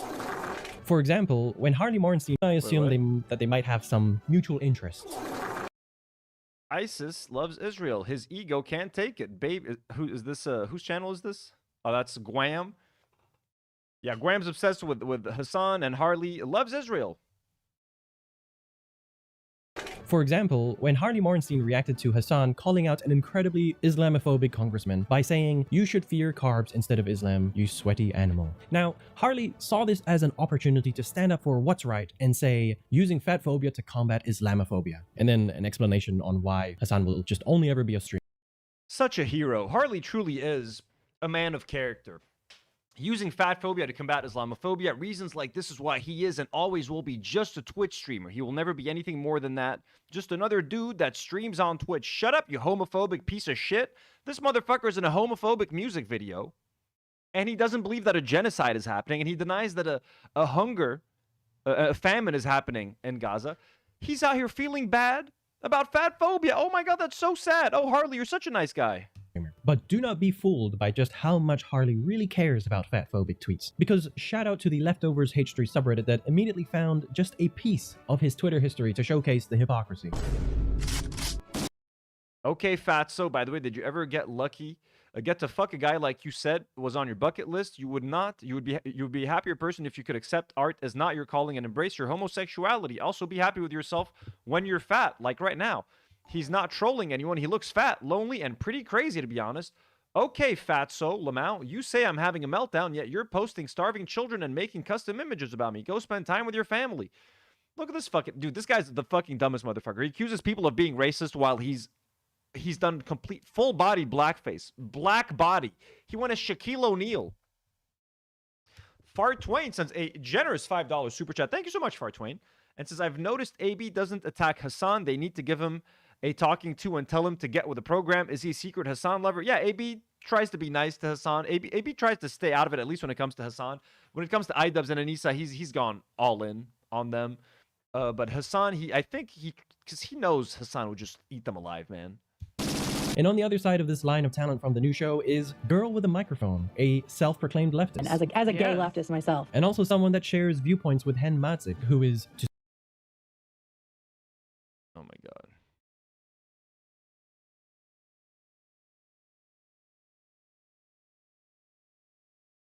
I am pro-Palestinian. This is what Hen Mazik shared. I am pro-Palestinian. I support the Palestinian rights movement, their right to live in peace, security, and with dignity. I'm just not anti-Israel. You can love Israel and hate the actions of its government, hate the actions of some Israelis, hate the views of other Israel supporters, love Palestinians. You can love Israel with critical thinking, brave honesty, and nuance. Don't let anyone tell you otherwise. How can you love Israel when Israel in itself exists by expelling and killing people and kicking them off their land and taking their land because it was promised to you 3,000 years ago? How can you... But that doesn't work. This is what Ethan and Ela ran into. But we support gay people. We support black people. We don't like racism. We don't like... what is it called?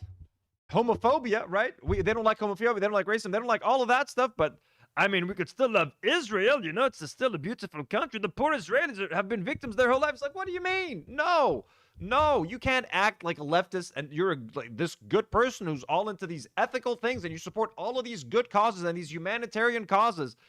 But when the most obvious genocide is happening live in 4K in front of you, you still want to defend Israel and be like, but you can still love Israel, but love Palestinians too. You can hate some Israelis, hate the actions of some Israelis. You mean most? You mean the people that keep fucking voting for these same fucking sickos year after year? Summarize quickly, someone that is no stranger to reframing the story when aid workers are murdered in Palestine. And on top of that, Kate also seems to be someone that doesn't shy away from retweeting and interacting with insanely racist right-wing Twitter accounts. Accounts that, after clicking on, immediately show stuff like this, just for an opportunity. Libtards hate that ICE is more diverse than any leftist group. The obesity, diabetes, STD, teen pregnancy, crime map.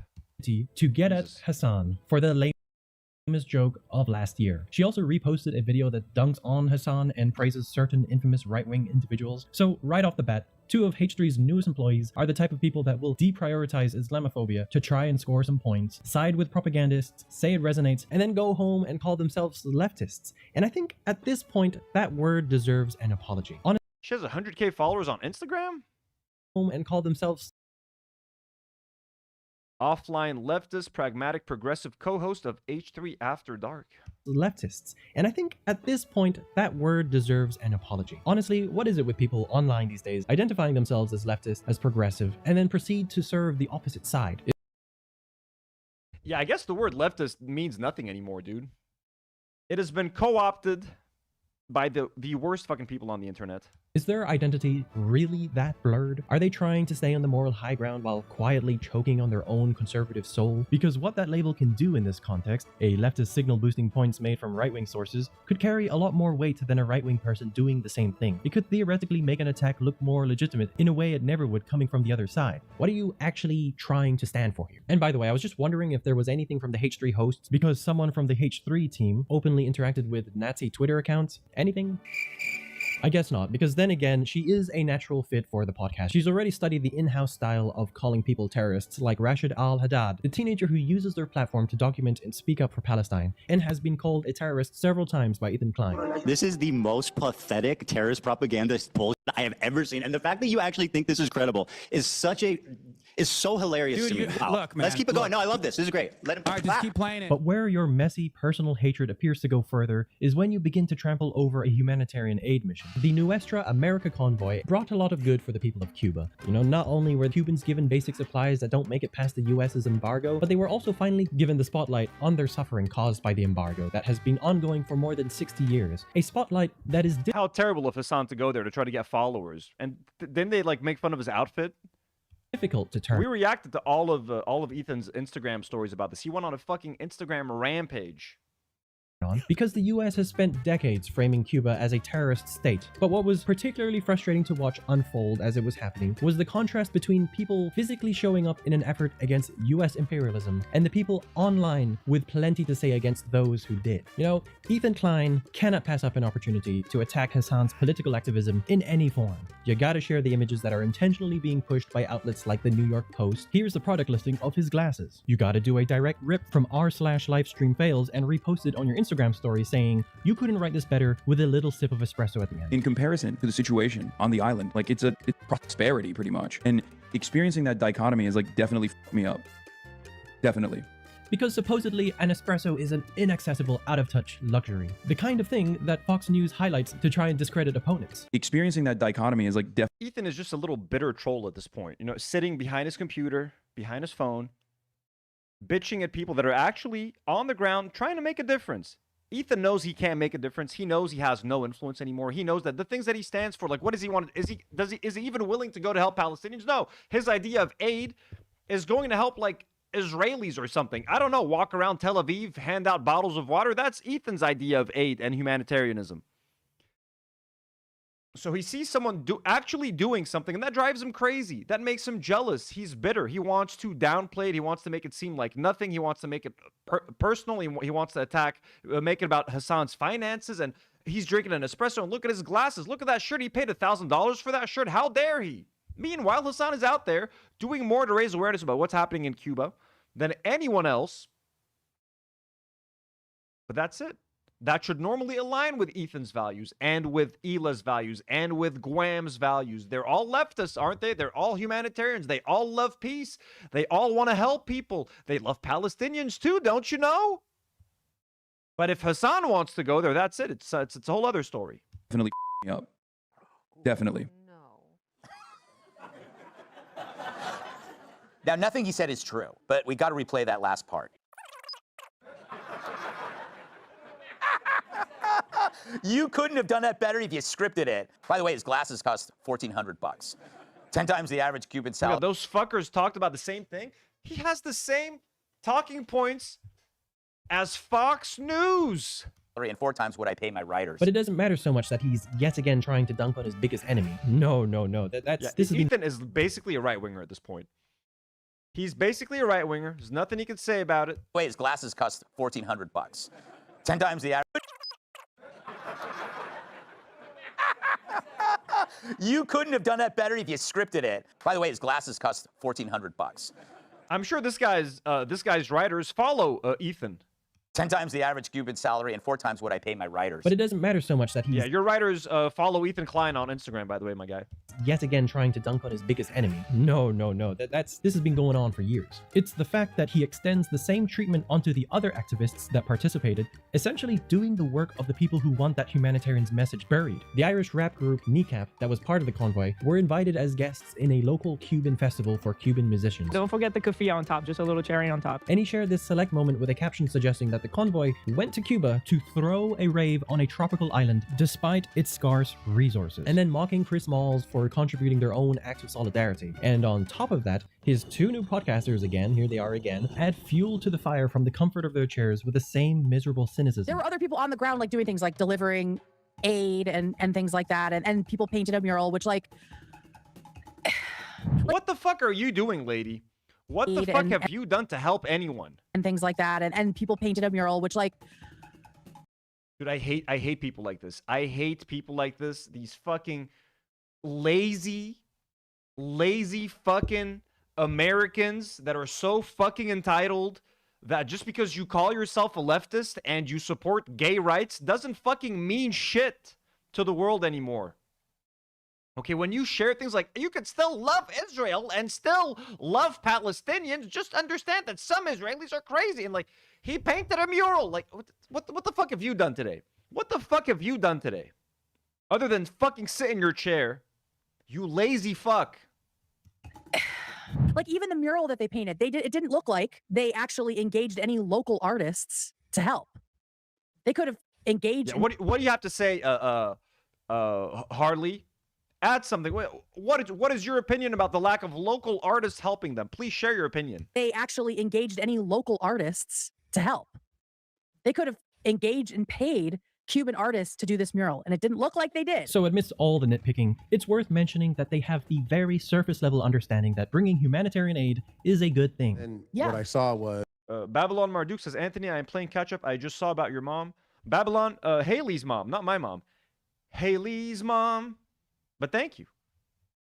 Okay, so they did deliver critical aid, and it was for stuff like cancer and other things. If they did all that, that's great. And they seem to be aware of how the internet behaves around selected clips. The optics of this concert are not great because most people are not going to dig in to find out what the whole context is. According to people supporting the flotilla activities, this was a free local festival with musical acts, and Kneecap sandwiched between my 2 faves. Formed at it. It wasn't just like a show for the white people who showed up, although the audience is mostly what looks like white Americans. Yet they continue to fuel the poverty safari narrative. A lot of the volunteers kept like taking pictures with kids in the street, which felt very like Safari white type Christian shit, missionaries weird going ass, to Africa kind of treating thing. it like a safari thing. here. Yeah, I saw people saying like poverty safari and stuff like that. And she also posted this in response to Owen Jones, another participant.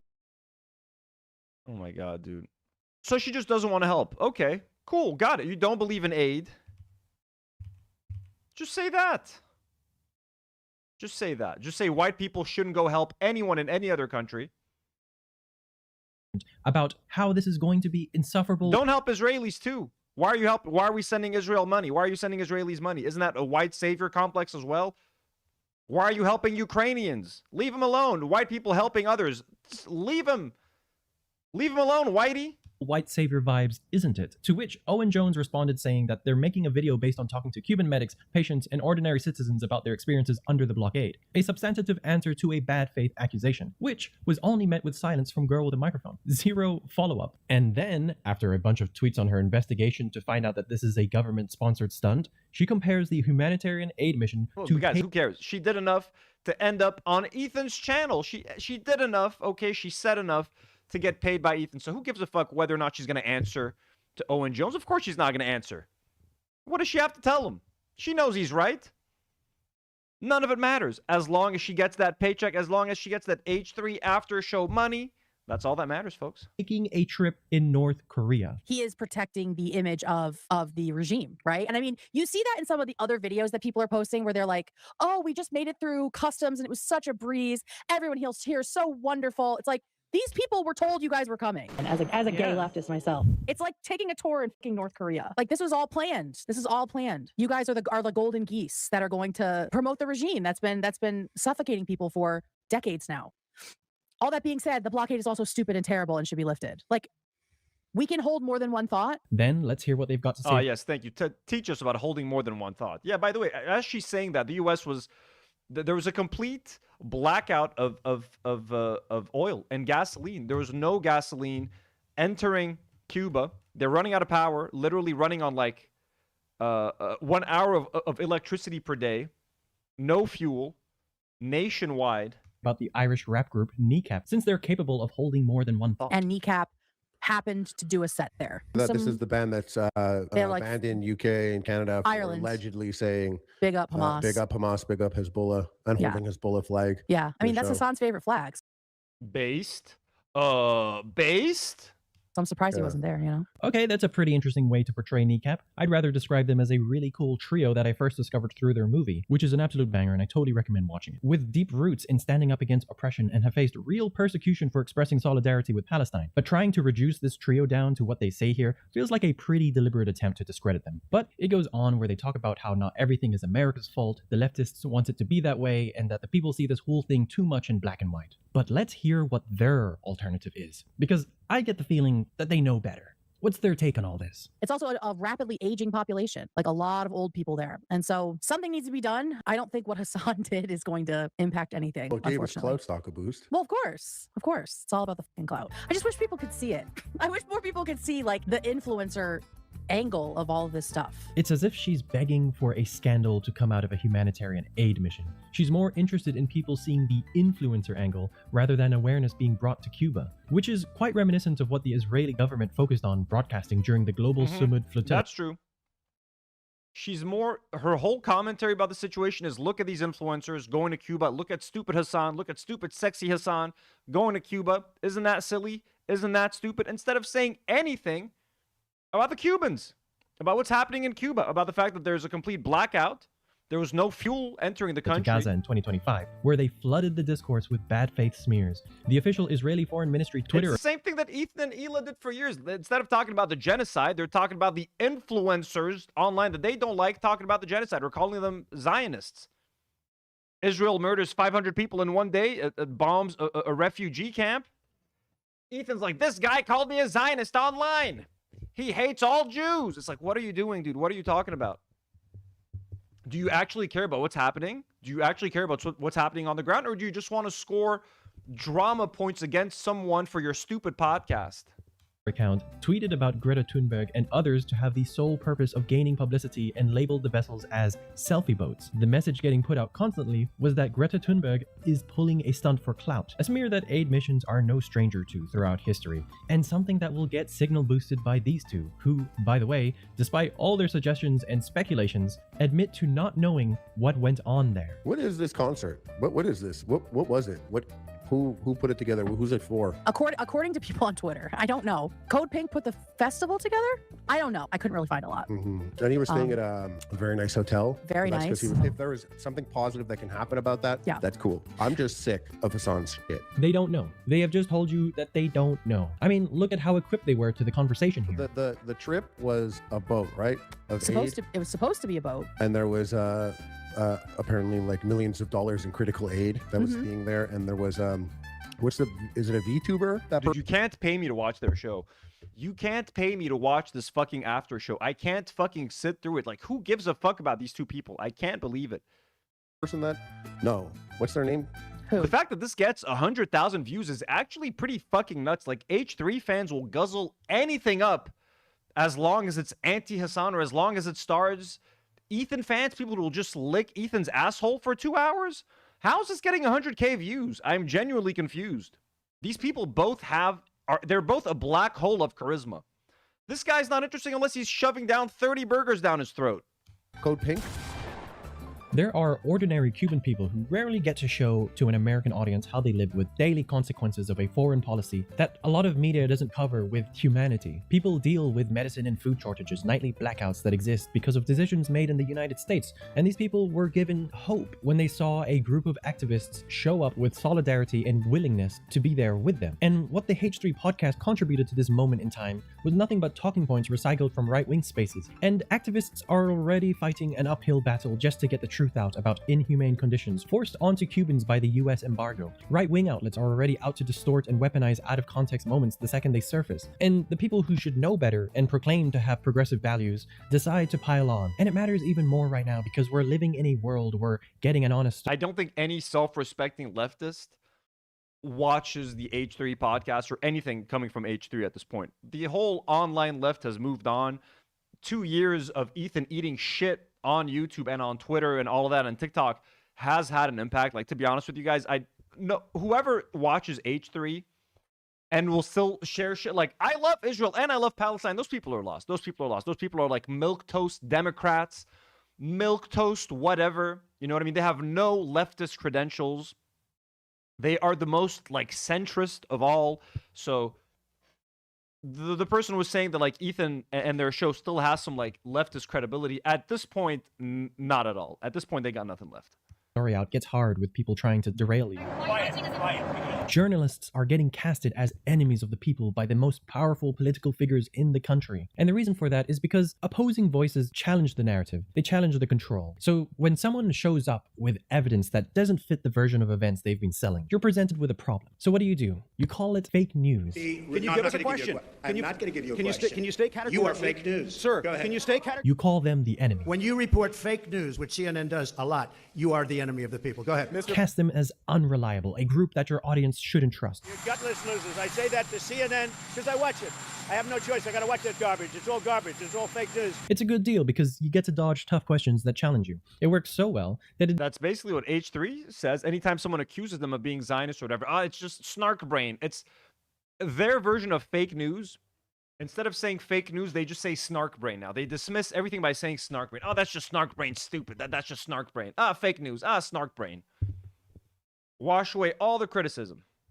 Doesn't belong to Donald Trump anymore. You can even come up with your own version of it. Maybe something like 100% of this is sourced from Snark. There's no question about it. Oh my God. Okay. I swear to God I didn't watch this. I swear to God I did not watch this before he made the video. But absolutely. Certified enemy of the H3 podcast. Of course I'm going to know this. Of course I'm going to make the connection, folks. Come on. I was named in the Reddit lawsuit. But yes, Ethan's version of fake news is saying snark brain over and over again. Of course. Thank you. Thank you, the soft take. We're on the same wavelength. So obvious, right? That's the only way you could draw that conclusion. I bet you this is from Snark. This is No, absolutely this is- from oh, Snark when the Snark thing was happening. Snark propaganda. Then she engages Snark brain, fake news. It's not real. It's Snark. Oh my God, we knew it. in the Snark. She'll talk the talking points. She'll, Silence means something.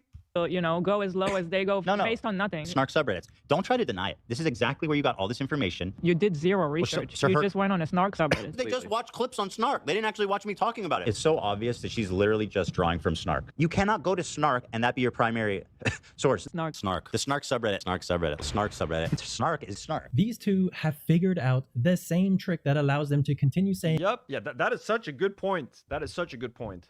and doing whatever they want, and then make every single critical response to it disappear. Trump calls it fake news. ABC News, sir. Fake news. The people of H3 call it snark. You're just a snarker, just as bad as all of them. Establish the idea that there is an You're just a fake newser. Yeah, Snark. You're just a snarker. Shut up. Shut up. You're just a snarking. Stop snarking. What do you mean Israel is committing a genocide? Stop snarking. legitimate group of bandits and naysayers that spread lies about them, and that opens up the opportunity for them to discredit anything that challenges their views or highlights their fumbles. Once again, the Snark brain always comes back to haunt the snarked. Yep. The snarky. A TikTok Yeah, is this Teddy Glow? Did he? Because I think he did try it once. What the fuck is on his face? account that makes entertaining edits of their harmful and contradictory dialogue without any commentary whatsoever, it gets labeled as this. Wait, which deranged lunatic is this? Oh my god. This page is the most insane content crash out. This is where she They gets make educated? the most insane obsessive edits constantly every day.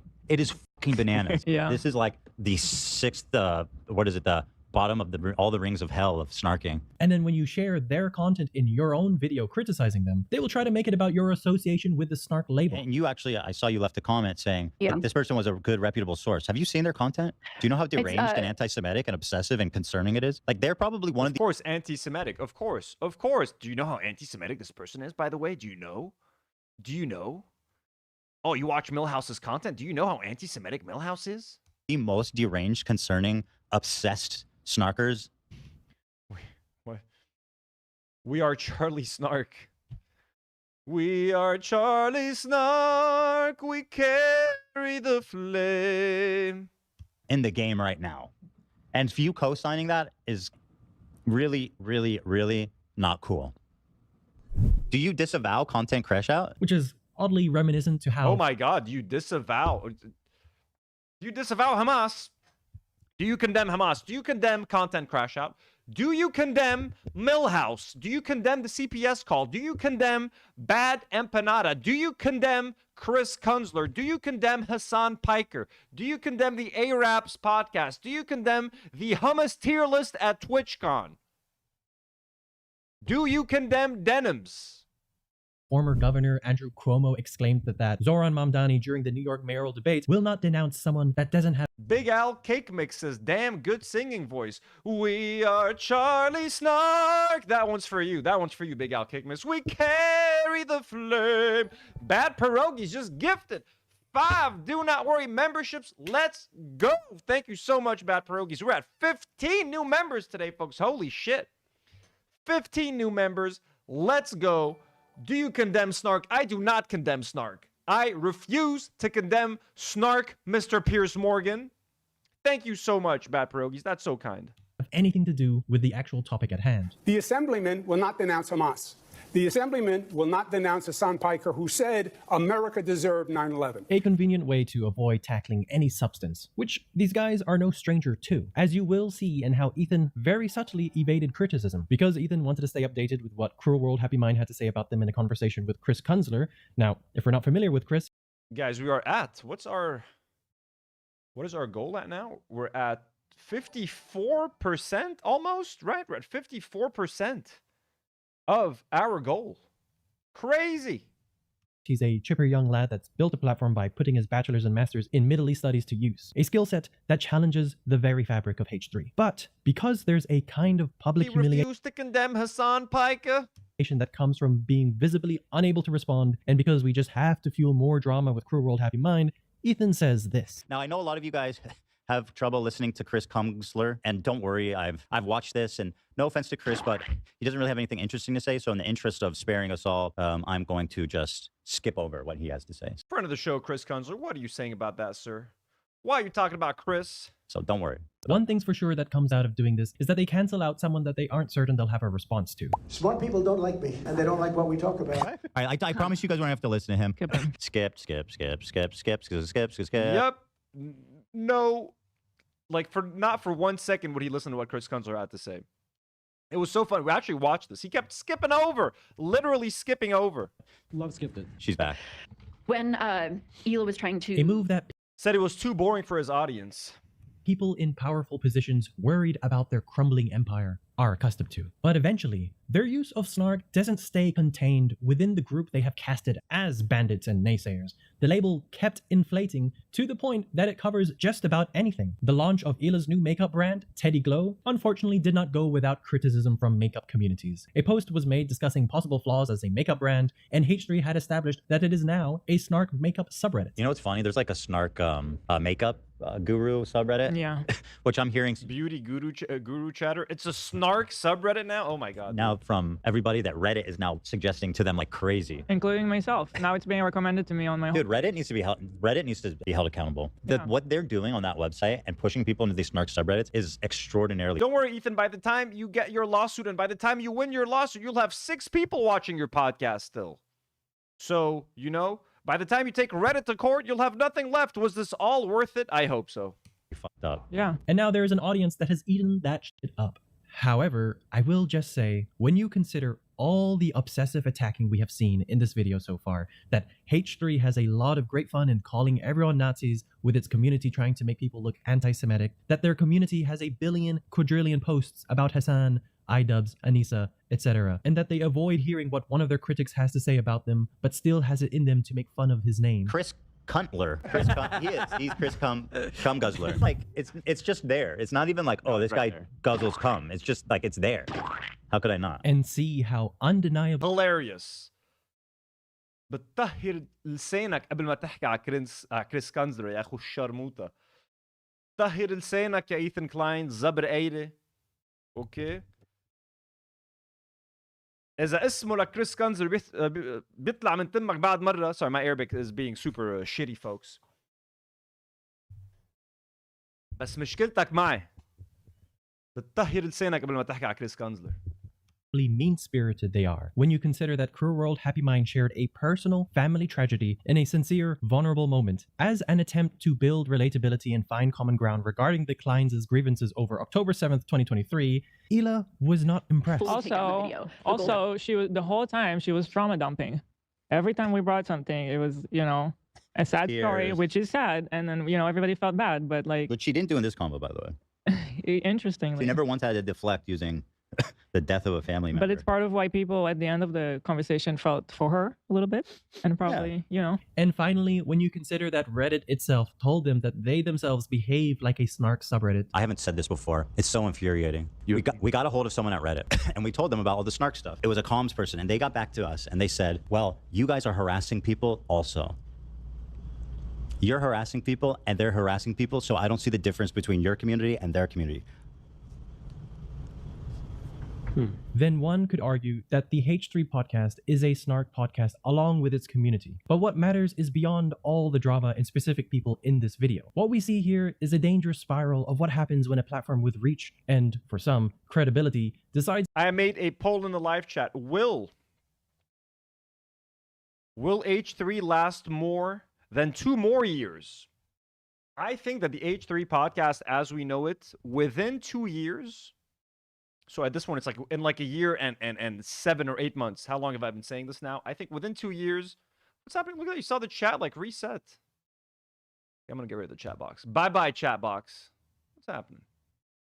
I think within 2 years, the H3 podcast is going to be done, folks. I think Ethan and Eli are going to refuse to host this. I think their views are going to continue to go down. They're going to get to a point where they're getting 300,000 views, and they're going to be like, they're going to be too embarrassed to do this. They're going to be like, we've been pushed off the internet. Everyone's harassing us.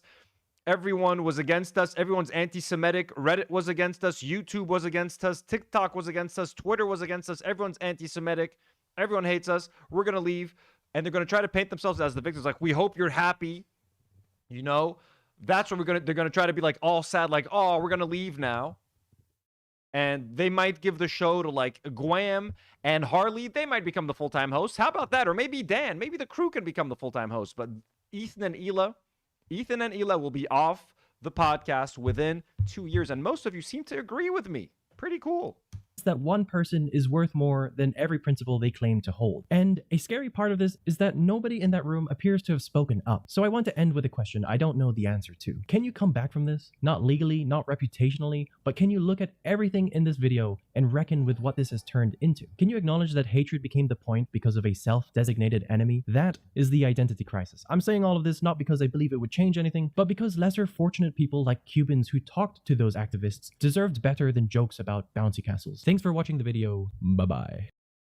That was good. That was a good ass video. Should I make like an H3, not a lore video, nothing like this, but like kind of like a retrospective. Like I made my first, this is the video that got most of you guys to know me. This right here, how Ethan Klein is killing H3. H3, a Lebanese fallen fan. Just to make our own, and we have our own vibe. Reacts. This got 67,000 views. This came out when? October 24th, 2024. God, 2024, dude. And this is where I laid it all out. I talked about my me being a fan. Official intro, proving I'm a fan. I brought all my Teddy Fresh, stacked them on. Should I do another video like this? Like, look back at the last 2 years, all the crazy shit that's happened. I have a lot of clips and stuff saved of Ethan and Hila mentioning me, but like, that's a lot of editing. That's a lot of work to do. But like, I feel like there would be an audience for it, you know? But maybe not. Maybe not.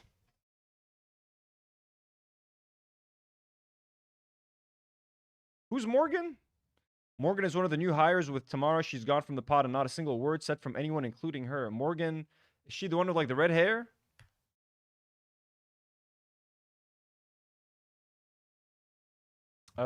I want to just see what they had to say about the. So everyone say that you found. Yeah, that was the video that launched me into that world, kind of. I want to see. I want to see this really quickly. I want to see what they say about Reddit and the legal victory. This is off of the latest podcast, I guess. Let's see the fun vibes at H3. What fun topics are we talking about today, Ethan? What goofs and gaffes? What's happening today on the show? Ruin my whole week, frankly, if I had to drive. Well, there it is. Chill weekends, guys. Come on, give it up for chill weekends. Give it up. Can I get a wayo for chill weekends? Big lawsuit updates. Did I? Yeah, red hair crew member Morgan erased H3 from her profiles. Let me just make sure I know who you guys are talking about. Morgan H3 podcast. Okay, that's the one. Yeah, she's gone already. Her. Okay, she's the one I had in mind. So she's gone, huh? That's crazy.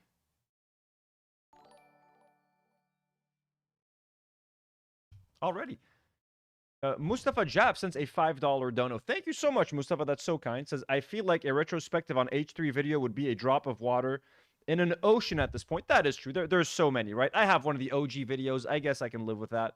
Ali Donning sends another $5 super chat and says, please do your entire timeline as a former H3 fan. So 2 competing super chats, each one telling me, don't do it. Do it. I got to think about it. I need an angle. So I got to sit with myself and be like, okay, what do I have to add to the conversation? Because a lot of the stuff that I would say, I've already said in like live streams, but I know a lot of people don't watch the live streams. They'll watch a clip or they'll watch a video. So maybe I should, but let me see what I have to add. Like a retrospective, like 2 years later, what does this mean? And I think what I kind of want to answer is like, can H3 come back? Is there anything that Ethan and Hila can do to actually come back? That I think would be an interesting sort of thesis or the question, like, what can they do realistically? Like, let me sit there and think, like, okay, Ethan and Hila look at their channel, they look at their views, they're like, you know what? We're desperate. We will do anything to get our fallen fans back. What should they do? What can they do? Is there anything they can do to get us back? I think that would be a fun conversation to have as well. Freya says, I can make that a short video for you. No. You Watson says, drop the lawsuits. Hey, I tried, guys. I tried. Billy says, too much grace again.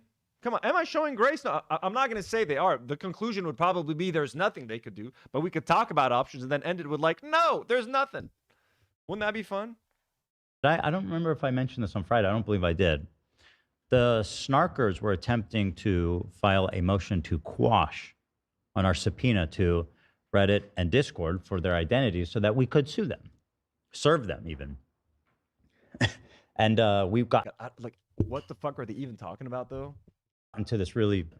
On this legal speak, motion to quash the subpoena so we can what?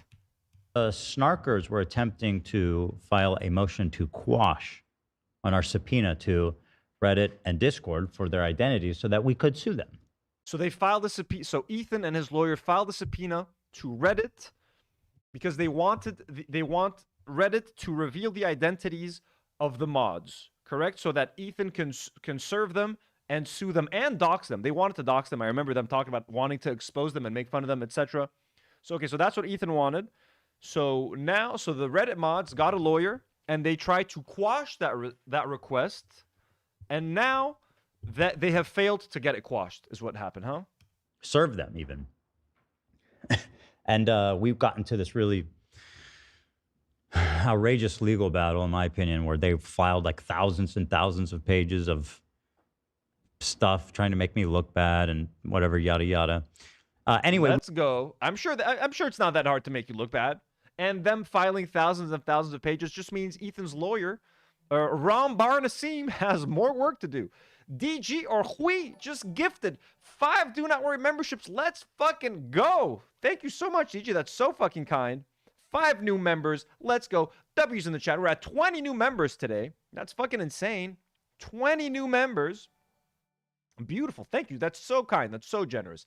Thank you. So yes, okay to saying it's a motion to throw the suit out of court, which I guess they lost. They were not able to quash it, so throw it out of the courts. DG, thanks again. That's so very kind. We won. That didn't work? It didn't work. Oh. We won, and the judge actually, in her ruling, was rather scathing, if I may say so myself, because the mods they were pursuing not just a quash on the subpoena, but also a protective order. So they said, like, we are so scared for our lives and our well-being that Ethan should never be able to utter our names because we're afraid for our lives. We can't sleep. We can't work. We're afraid for our reputation. Our families are going to hate us. And of course, we're all thinking like, well, if what you said is so bad that your friends and family will never look at you the same again, kind of a self-report, right? Mm-hmm. But listen, I emphasized then, and I re-emphasize that, even basking in victory, that I was... They're worried about you sharing their names and doxing them and having your fucking audience of obsessive fucking freaks and Asmongold fans and whatever the fuck you have watching you now, harassing them endlessly. That's what they're probably concerned about, because you literally threatened to dox them and to reveal their identities. And you took pleasure in that. Never my intention to dox anyone, nor do I... That is very much your intention. That is very much your intention. Kate from Canada, who's been a member for 6 months, sends a super message and says, the H3 podcast has a right to defend itself. Oh my God. I know. The parallels with Israel and what these people do are insane. I've literally called them the IDF, and I called snark resistance before. And for anybody to do that. It's simply just to get an identity so that I can serve them lawsuit papers for stealing my beloved intellectual property. But then if he serves them legal papers, aren't they going to then like post the lawsuit online and then reveal their identities and basically, exposing them? isn't that what's happening with each and every one of his lawsuits? They sue someone, and then the whole lawsuit is posted online for people to break apart and read. So presumably, once they get these people's names and they serve them, and then they can officially file a lawsuit against them, aren't their names going to be all over the internet? Isn't that going to be publicly available information? So yes, it is Ethan's intention to dox them, and not only dox them, but to scare other Redditors from ever talking about them. Like, hey, I've now said, remember when I sued those other Redditors and they had to reveal their names and they became public? Do you want me to do that to you? So think twice before talking about me on Reddit. Think twice before making a YouTube video accusing me of being a Zionist. I'll sue you just like I sued Noah Samson. I'll sue you just like I sued that. I'll sue you just like I sued those Redditors. Like, isn't that what they're just trying to do? DJ Arhui sends a €10 super chat just without saying anything. Just to be supportive. Thank you so much, DG. That's way too kind. I believe you're Irish. I believe you're Irish, am I right? I come from a land down under. I need to learn some Irish music. Women glow and men plunder. Can't you hear the thunder? You better run, you better take cover. I slaved away on that video. I worked so hard on that video. It's mine. And you took it. So anyway, the judge basically denied their protective order, and Rave Baby says the judge is aware of that, and Ethan testified that we would not do that. That's the only reason the protective order was denied. Reddit and Discord are the ones who have to comply. What does all that mean?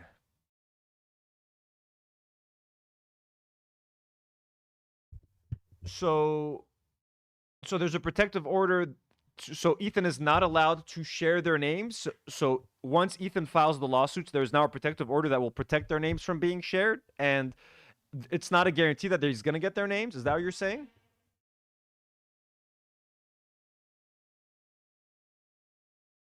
Oh, Danny boy. Oh, that's right. That is a good Irish song. I don't know it, but I've heard it. their quash, and also said something that's actually going to be pretty devastating for Denham's case. She said she didn't make a fair use distinction, but what she did say is that she believes that Denham's watch party was more of a hate-watching party, and with the intended purpose of trying to deprive us of monetary and rightful gains. So essentially, how would the judge come to that conclusion?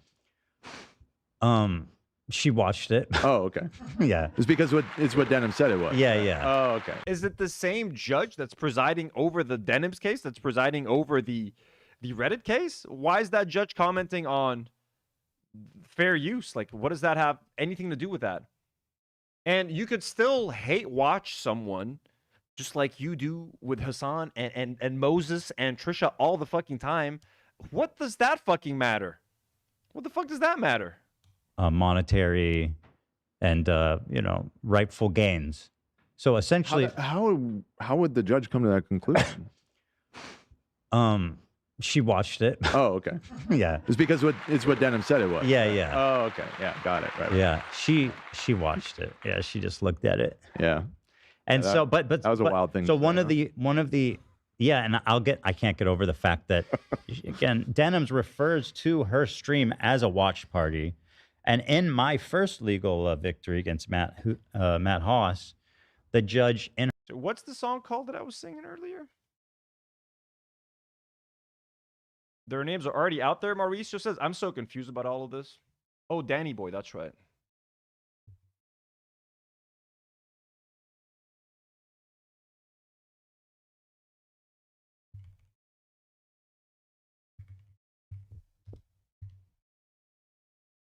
Daniel O'Donnell? That is Irish. Oh my God, his name is Daniel O'Donnell. My name is Daniel O'Donnell, and this is my song, Danny Boy.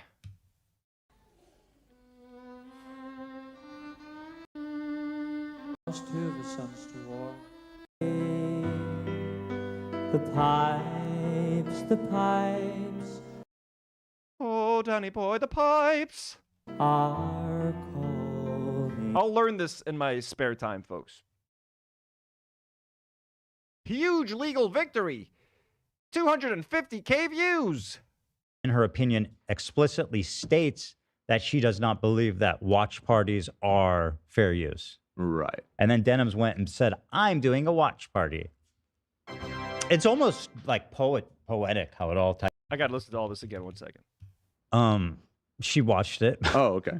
Yeah. It's because it's what Denim said it was. Yeah, yeah. Oh, okay. Yeah, got it. Right. Yeah, she watched it. Yeah, she just looked at it. Yeah. And Yeah, so, that was a wild thing So to one say, of the, yeah, and I can't get over the fact that again, Denims refers said something that's actually going to squash, and also said something that's actually going to be pretty devastating for Denim's case. She said she didn't make a fair use distinction, but what she did say is that she believes that Denim's watch party was more of a hate watching party, and with the intended purpose of trying to deprive us of monetary and rightful gains. So essentially, how would the judge come to? By the way, this is how they're starting their podcast. This is how they're setting the tone for their fun time. We're doing legal talk. They're filing a motion to quash my subpoena so that I can't sue them and I can't serve them the papers. Also, the judge believes that it's a fair use case, and it's like, what the fuck, man? What the fuck are we doing? This was the Goofs and Gaffs show. This was the show that I used to watch Ethan pretend that he was in a Subway eating sandwiches for like 40 minutes silently. Look at what he's doing. Yeah, so Ravy Baby just sends $5 and says, I've read all the suits. I can answer your questions. I'm trying to keep up with you. You know way too much about these suits. You say they have different judges, but Ethan is accusing them of contributory copyright infringement. So if it's found that Denims didn't breach copyright, Ethan has no case for Discord or Reddit. Ravy Baby, bless you for being this. Guys, W's in the chat for Ravy Baby for becoming a legal expert just to follow up on all of this Ethan Klein lawsuit drama. That's crazy. Haley says, Dan was my favorite of the crew. Haley, mine too. Dan was the one who hurt me the most. I think Dan hurt us all the most. I mean, AB, I had a special place in my heart for AB because he was Lebanese, him and Lena. It was nice having them on. But Dan was like, I'm like, this guy's smart. Dan could host his own podcast. Like, Dan should be hosting his own political podcast. His commentary during Leftovers was always nice. It was always welcome commentary. Dan was great. I always assumed he was the smartest one in the room, you know? Now he's sold his values for money. That conclusion. She watched it. Oh, okay. Yeah. It's because it's what Denim said it was. Yeah, yeah. Oh, okay. Yeah, got it. Right. Yeah, she watched it. Yeah, she just looked at it. Yeah. And Yeah, so, but that was a wild thing So to one say, of the, yeah, and I can't get over the fact that again, Denims refers to her stream as a watch party, and in my first legal victory against Matt Haas, the judge, in her opinion, explicitly states that she does not believe that watch parties are fair use. Right. And then Denims went and said, I'm doing a watch party. It's almost like I mean, okay, someone said they're doing a watch party, okay? Someone said, hey, this is a watch party, but during said watch party, Denims offered like an hour and a half, 2 hours of commentary, pausing the video, offering commentary, fair use, everything that you claim a fair use video has to have, she had. So, but because someone described it as a watch party, so now we're policing language. No one's allowed to say the word watch party while live. Ethan's plan is to ruin live streaming for fucking everyone. That's his plan. He made his fortune reacting to content, ruining people's lives, making fun of them while reacting to their content, and now he wants to stop anyone else from fucking doing it. Now that he's a fucking millionaire, sitting on top of his fucking castle, spending half his money on his fucking lawyer, he wants to make it impossible for anyone to fucking react to anything on the internet anymore. That's his fucking goal. And once he's done, he'll fucking retire, disappear off the face of the fucking earth, right? And leave us all to deal with whatever fucking bullshit precedents they're going to set if he actually wins any of this crap. poetic how it all ties together. My first legal case, which is, Yeah, Ravy, if you'd be down to come on sometime for like a call or something to talk about the legal case, we'd love to have you on to like explain stuff. precedent. Yeah, Ravy's saying it wasn't a watch party. It wasn't. So, but if Denims did say it's a watch party in the video, even though it's a commentary video, like, does that even matter? Who gives a shit? What is happening? Now informing my second one. My first legal case, which is, you know, precedent, is now informing my second one. Explicitly. Pretty interesting. Yeah, But you should be so proud of yourself, Ethan. The internet loves you now. You've truly become a hero of the internet. You should go see what people are saying about you on TikTok. They love you. yeah, no, this is really bad for Denims because one of the main factors of fair use is essentially market replacement, right? And this judge, who's in the same district as Denim's judge, and they do not like going against each other, Dan. Oh. They don't. Let's go. Has said that she believes that Denims was acting in bad faith and ouch, doing a market replacement. So not good. It's not good. Not looking good. Market replacement. Great. So now anytime someone reacts to something, they are a market replacement. Folks, if Ethan wins this lawsuit, no one is going to be able to react to fucking anything on the internet anymore. That's what's going to happen. Literally. Ethan reacting to... I hope Moses sues the living shit out of you for reacting to his cooking videos and becoming a market replacement for his cooking videos. I hope you... But that's the thing, though. He's just going to fucking retire. If they win these lawsuits, he's just going to get off the fucking internet. He doesn't care about reacting anymore. He made all his money. He reacted. He made the money. Now he's leaving and he wants to make it impossible for anyone else to react. It's like these fucking actors that are like, embrace AI. It's like, shut the fuck up. What are their names? Who the fuck was promoting AI? Reese Witherspoon? Fuck you, Reese Witherspoon. You're a fucking multi-millionaire. You don't give a fuck if AI takes over your acting jobs tomorrow because you've already made your fucking fortune. But every other up-and-coming actor who you're telling to just embrace AI isn't going to be so happy about it, is he? Are they? But they're probably going to, the snarkers are probably going to, what's it called? Appeal. Yeah. Sure. We'll see about that. But anyway, that was great. Honestly, it was really. I hope they appeal. I hope this takes another 2 years of time, Ethan. You wanted this. You wanted these lawsuits. You wanted to make them pay money. You want to file these whatever slap fucking lawsuits. This is your goal, right? This is your dream.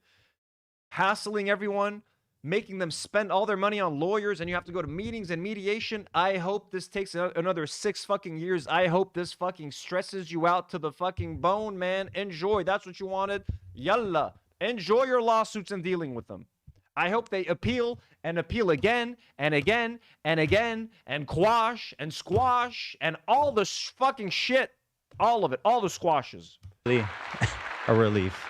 I mean, obviously, we always thought we were going to win. Their filing response was just like, in my opinion, extremely pathetic and bad, legally bad, morally bad. But Ethan Klein, the arbiter of all that is morally good. Fart Twain sends another $5 super chat. Thank you so much, Fart Twain, for the generous super chat, for the generous dono, and for supporting the channel. Thank you to all of you.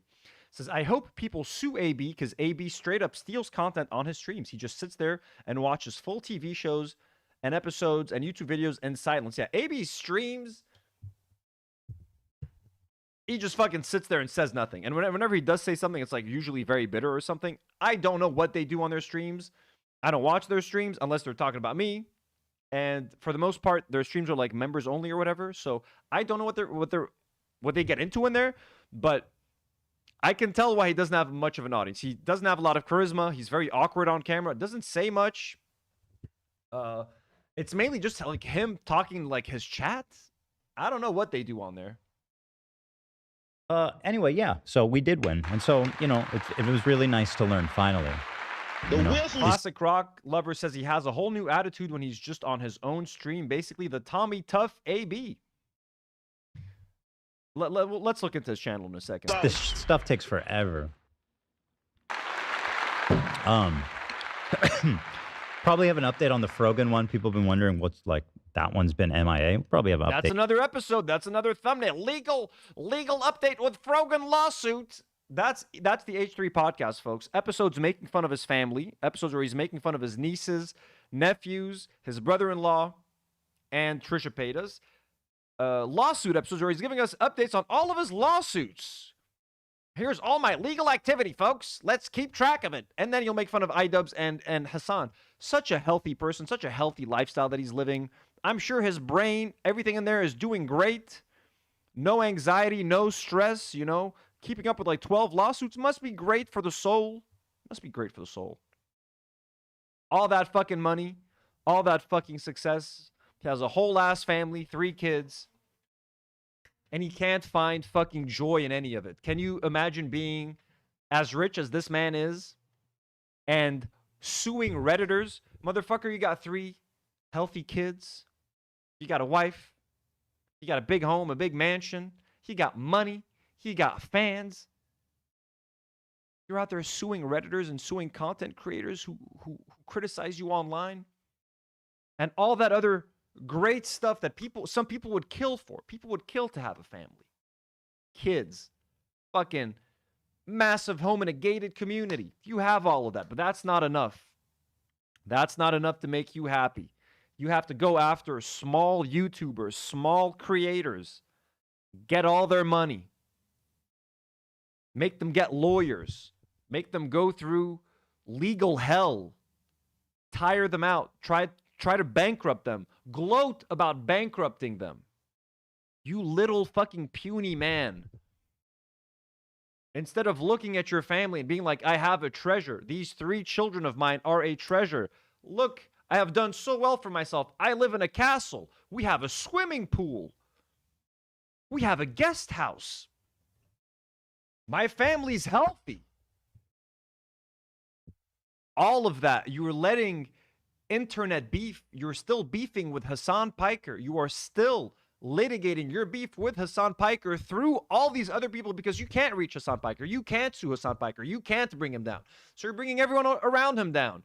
The Reddit threads that support him, his moderator, fans of his, people that you claim to be are his orbiters, his friends, whatever. Just enjoy your fucking life, man. You could be sipping margaritas right now, floating on little thing on a fucking beach with your family on vacation. Instead, you're making fun of your nieces and nephews and your brother-in-law on a fucking podcast and going to lawyer meetings instead of enjoying your fucking life. I don't know. That's so embarrassing. I would be so embarrassed if I were you. Soon. And then Denims. I mean, she's fighting it, right? So she filed a motion to dismiss on the pleadings, which, in my opinion, has close to 0% chance to... Golden content, guys. Oh my God. This is... What did she file again? Please tell us, Ethan, in this fun podcast. I mean, she's fighting it, right? So she filed a motion to dismiss on the pleadings, which... She filed a motion to dismiss on the pleadings. Please tell us more about that, Ethan. Tell us more. It's captivating. In my opinion, has close to 0% chance to succeed. We responded just last week. I encourage you guys to read it because it is absolutely devastating. Rebuke. He encourages us to read it. Oh, please go read the filings. They're online. Please, I know you guys love my legal filings. Please go read them. Of Denims. But I will say her lawyers probably got at least $50,000 for that filing that has pretty much 0% chance of success. So we wish her well. We do. And these are the same lawyers that represented Casey Tron, who, by the way, led her dry. So, love the representation you've got there, Denims, and we're having fun, aren't we, folks? Damn, Ravy, I'm looking at all of your chats throughout today.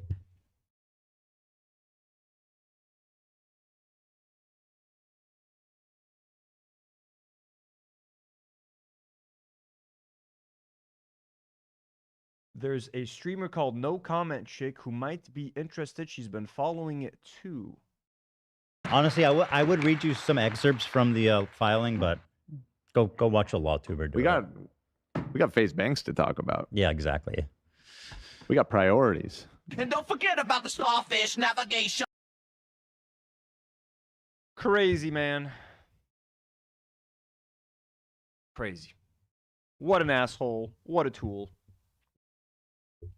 Rave, no, I was just looking at the. Don't worry, I was just looking at the lawsuit stuff. Bonk, I'll leave me the fuck alone. I'll go put $20 in my card tomorrow. Okay, folks, we did a lot today. We reacted to the Soft Takes brand new H3 video, and we even saw we got some legal updates from Ethan himself. Fuck you guys. We got a new member too. Who became a member? I can't see. We got a new member though. So whoever you are, thank you. Much love. Guys, we're going to call it a night. Tomorrow, I will be live on Tino's Playroom. So we're not going to be live here. We're going to be live on Tino's Playroom. We're going to be building the Tumblr. Where's my baby? I'm going to be building this beautiful thing. Tomorrow, live on Tino's Playroom. The link is it still pinned? Let me pin the link. Let's do some self-promotion, okay? Support me. Support my channel. It's super fun. We have members on the other channel. They're called Tino's Friends. You can become a Tino's Friend. I'm going to do a whole other live stream this week just building a set with you guys, just with our Tino's Friends. So subscribe to the channel here. The link is pinned at the bottom of the live chat. Replace pinned message, yes. So subscribe to the channel. Would love to see this get to 1.3. Why not get to 1.3 subs? 1,300 subs? Can we at least get it to 1.27? Let's see. Let's see, folks. I'm not going to end the stream until I get 3 more subscribers on that channel. Let's see. We're at 1,264. I need 6 subscribers. I need 6 subscribers, folks. Yalla. 6 people subscribe to Tino's Playroom. Once this becomes 2.7K, I can let you all go. Ali Donning has just gifted 1 Do Not Worry membership. Thank you so much, Ali. Holy shit, that is so kind. Folks, we got 22. We got 22 members today. That's so kind. Guys, we're still at 1264. I need people to subscribe to Tino's Playroom right now. Let's go. Are all 227 of you subscribed right now? Is that what you're telling me? You do not want to watch me build this Lego Batman Tumblr tomorrow? Is that what you're all saying? Okay. I might never get the 6 subscribers that I need. So, folks, I'm going to have to let you go. Chris is saying no one is sleeping until we get the subs. Okay, if Chris is staying strong, then we will wait. Okay, we got 1. You know what? I'm going to do it. We got 1. We need 5 more subscribers. Let's go. We got 5 subscribers. Come on, guys. And after this, after the Batmobile, you think that's it? I got a Pikachu to build. I got an Eevee to build. I got the Star Wars Mos Eisley Cantina, a retired set that I paid $600 for. You don't want to subscribe for that? I'm still beating Dark Souls. You don't want to watch me beat Dark Souls 2 with my best friend Elias? We took a break for the war, but now we're back. We'll be back soon. Okay, 4 more. 4 more subbies. Let's go, guys. Let's go. And by the way, I don't want you to subscribe just out of pity. I want you to watch those videos and enjoy them. People are saying I'm already subscribed. Bacon and Megs, just subscribe now. Let's see. Ooh. Okay, 1 more. 1 more. Look, more. Whoever wants to subscribe, please subscribe. But we're almost there. So, folks, thank you so much. We're almost there. Ooh, 1 more. 1 more. Thank you to everybody who tuned in today. To everybody who gifted a membership. You're also kind. Also lovely. To everybody who sent in a super chat. Thank you so much. You guys are making sure that we can keep the lights on here. Keep the crew paid. I appreciate you all so much. I love you all so much. I will see you tomorrow on Tino's Playroom. And we did a 1270. Let's go. Let's go. Thank you, guys. I'll see you on Tino's Playroom tomorrow. So join us on the other channel. Okay, the other channel. We're going to build Lego for like 4 hours. Have some fun. Members, look forward for a stream this week. Tino's friends, look forward for a stream this week. Patrons, look forward for some content this week. Lots of streaming this week. Lots of content. Let's go. Let's go. Okay. Ooh, also, update. We sent money to Jeyitna today. It's a NGO specializing in women's hygiene. So we sent them a big donation today. Thank you guys so much. We love you. Much love. See you tomorrow on Tino's Playroom. And with that, do not worry.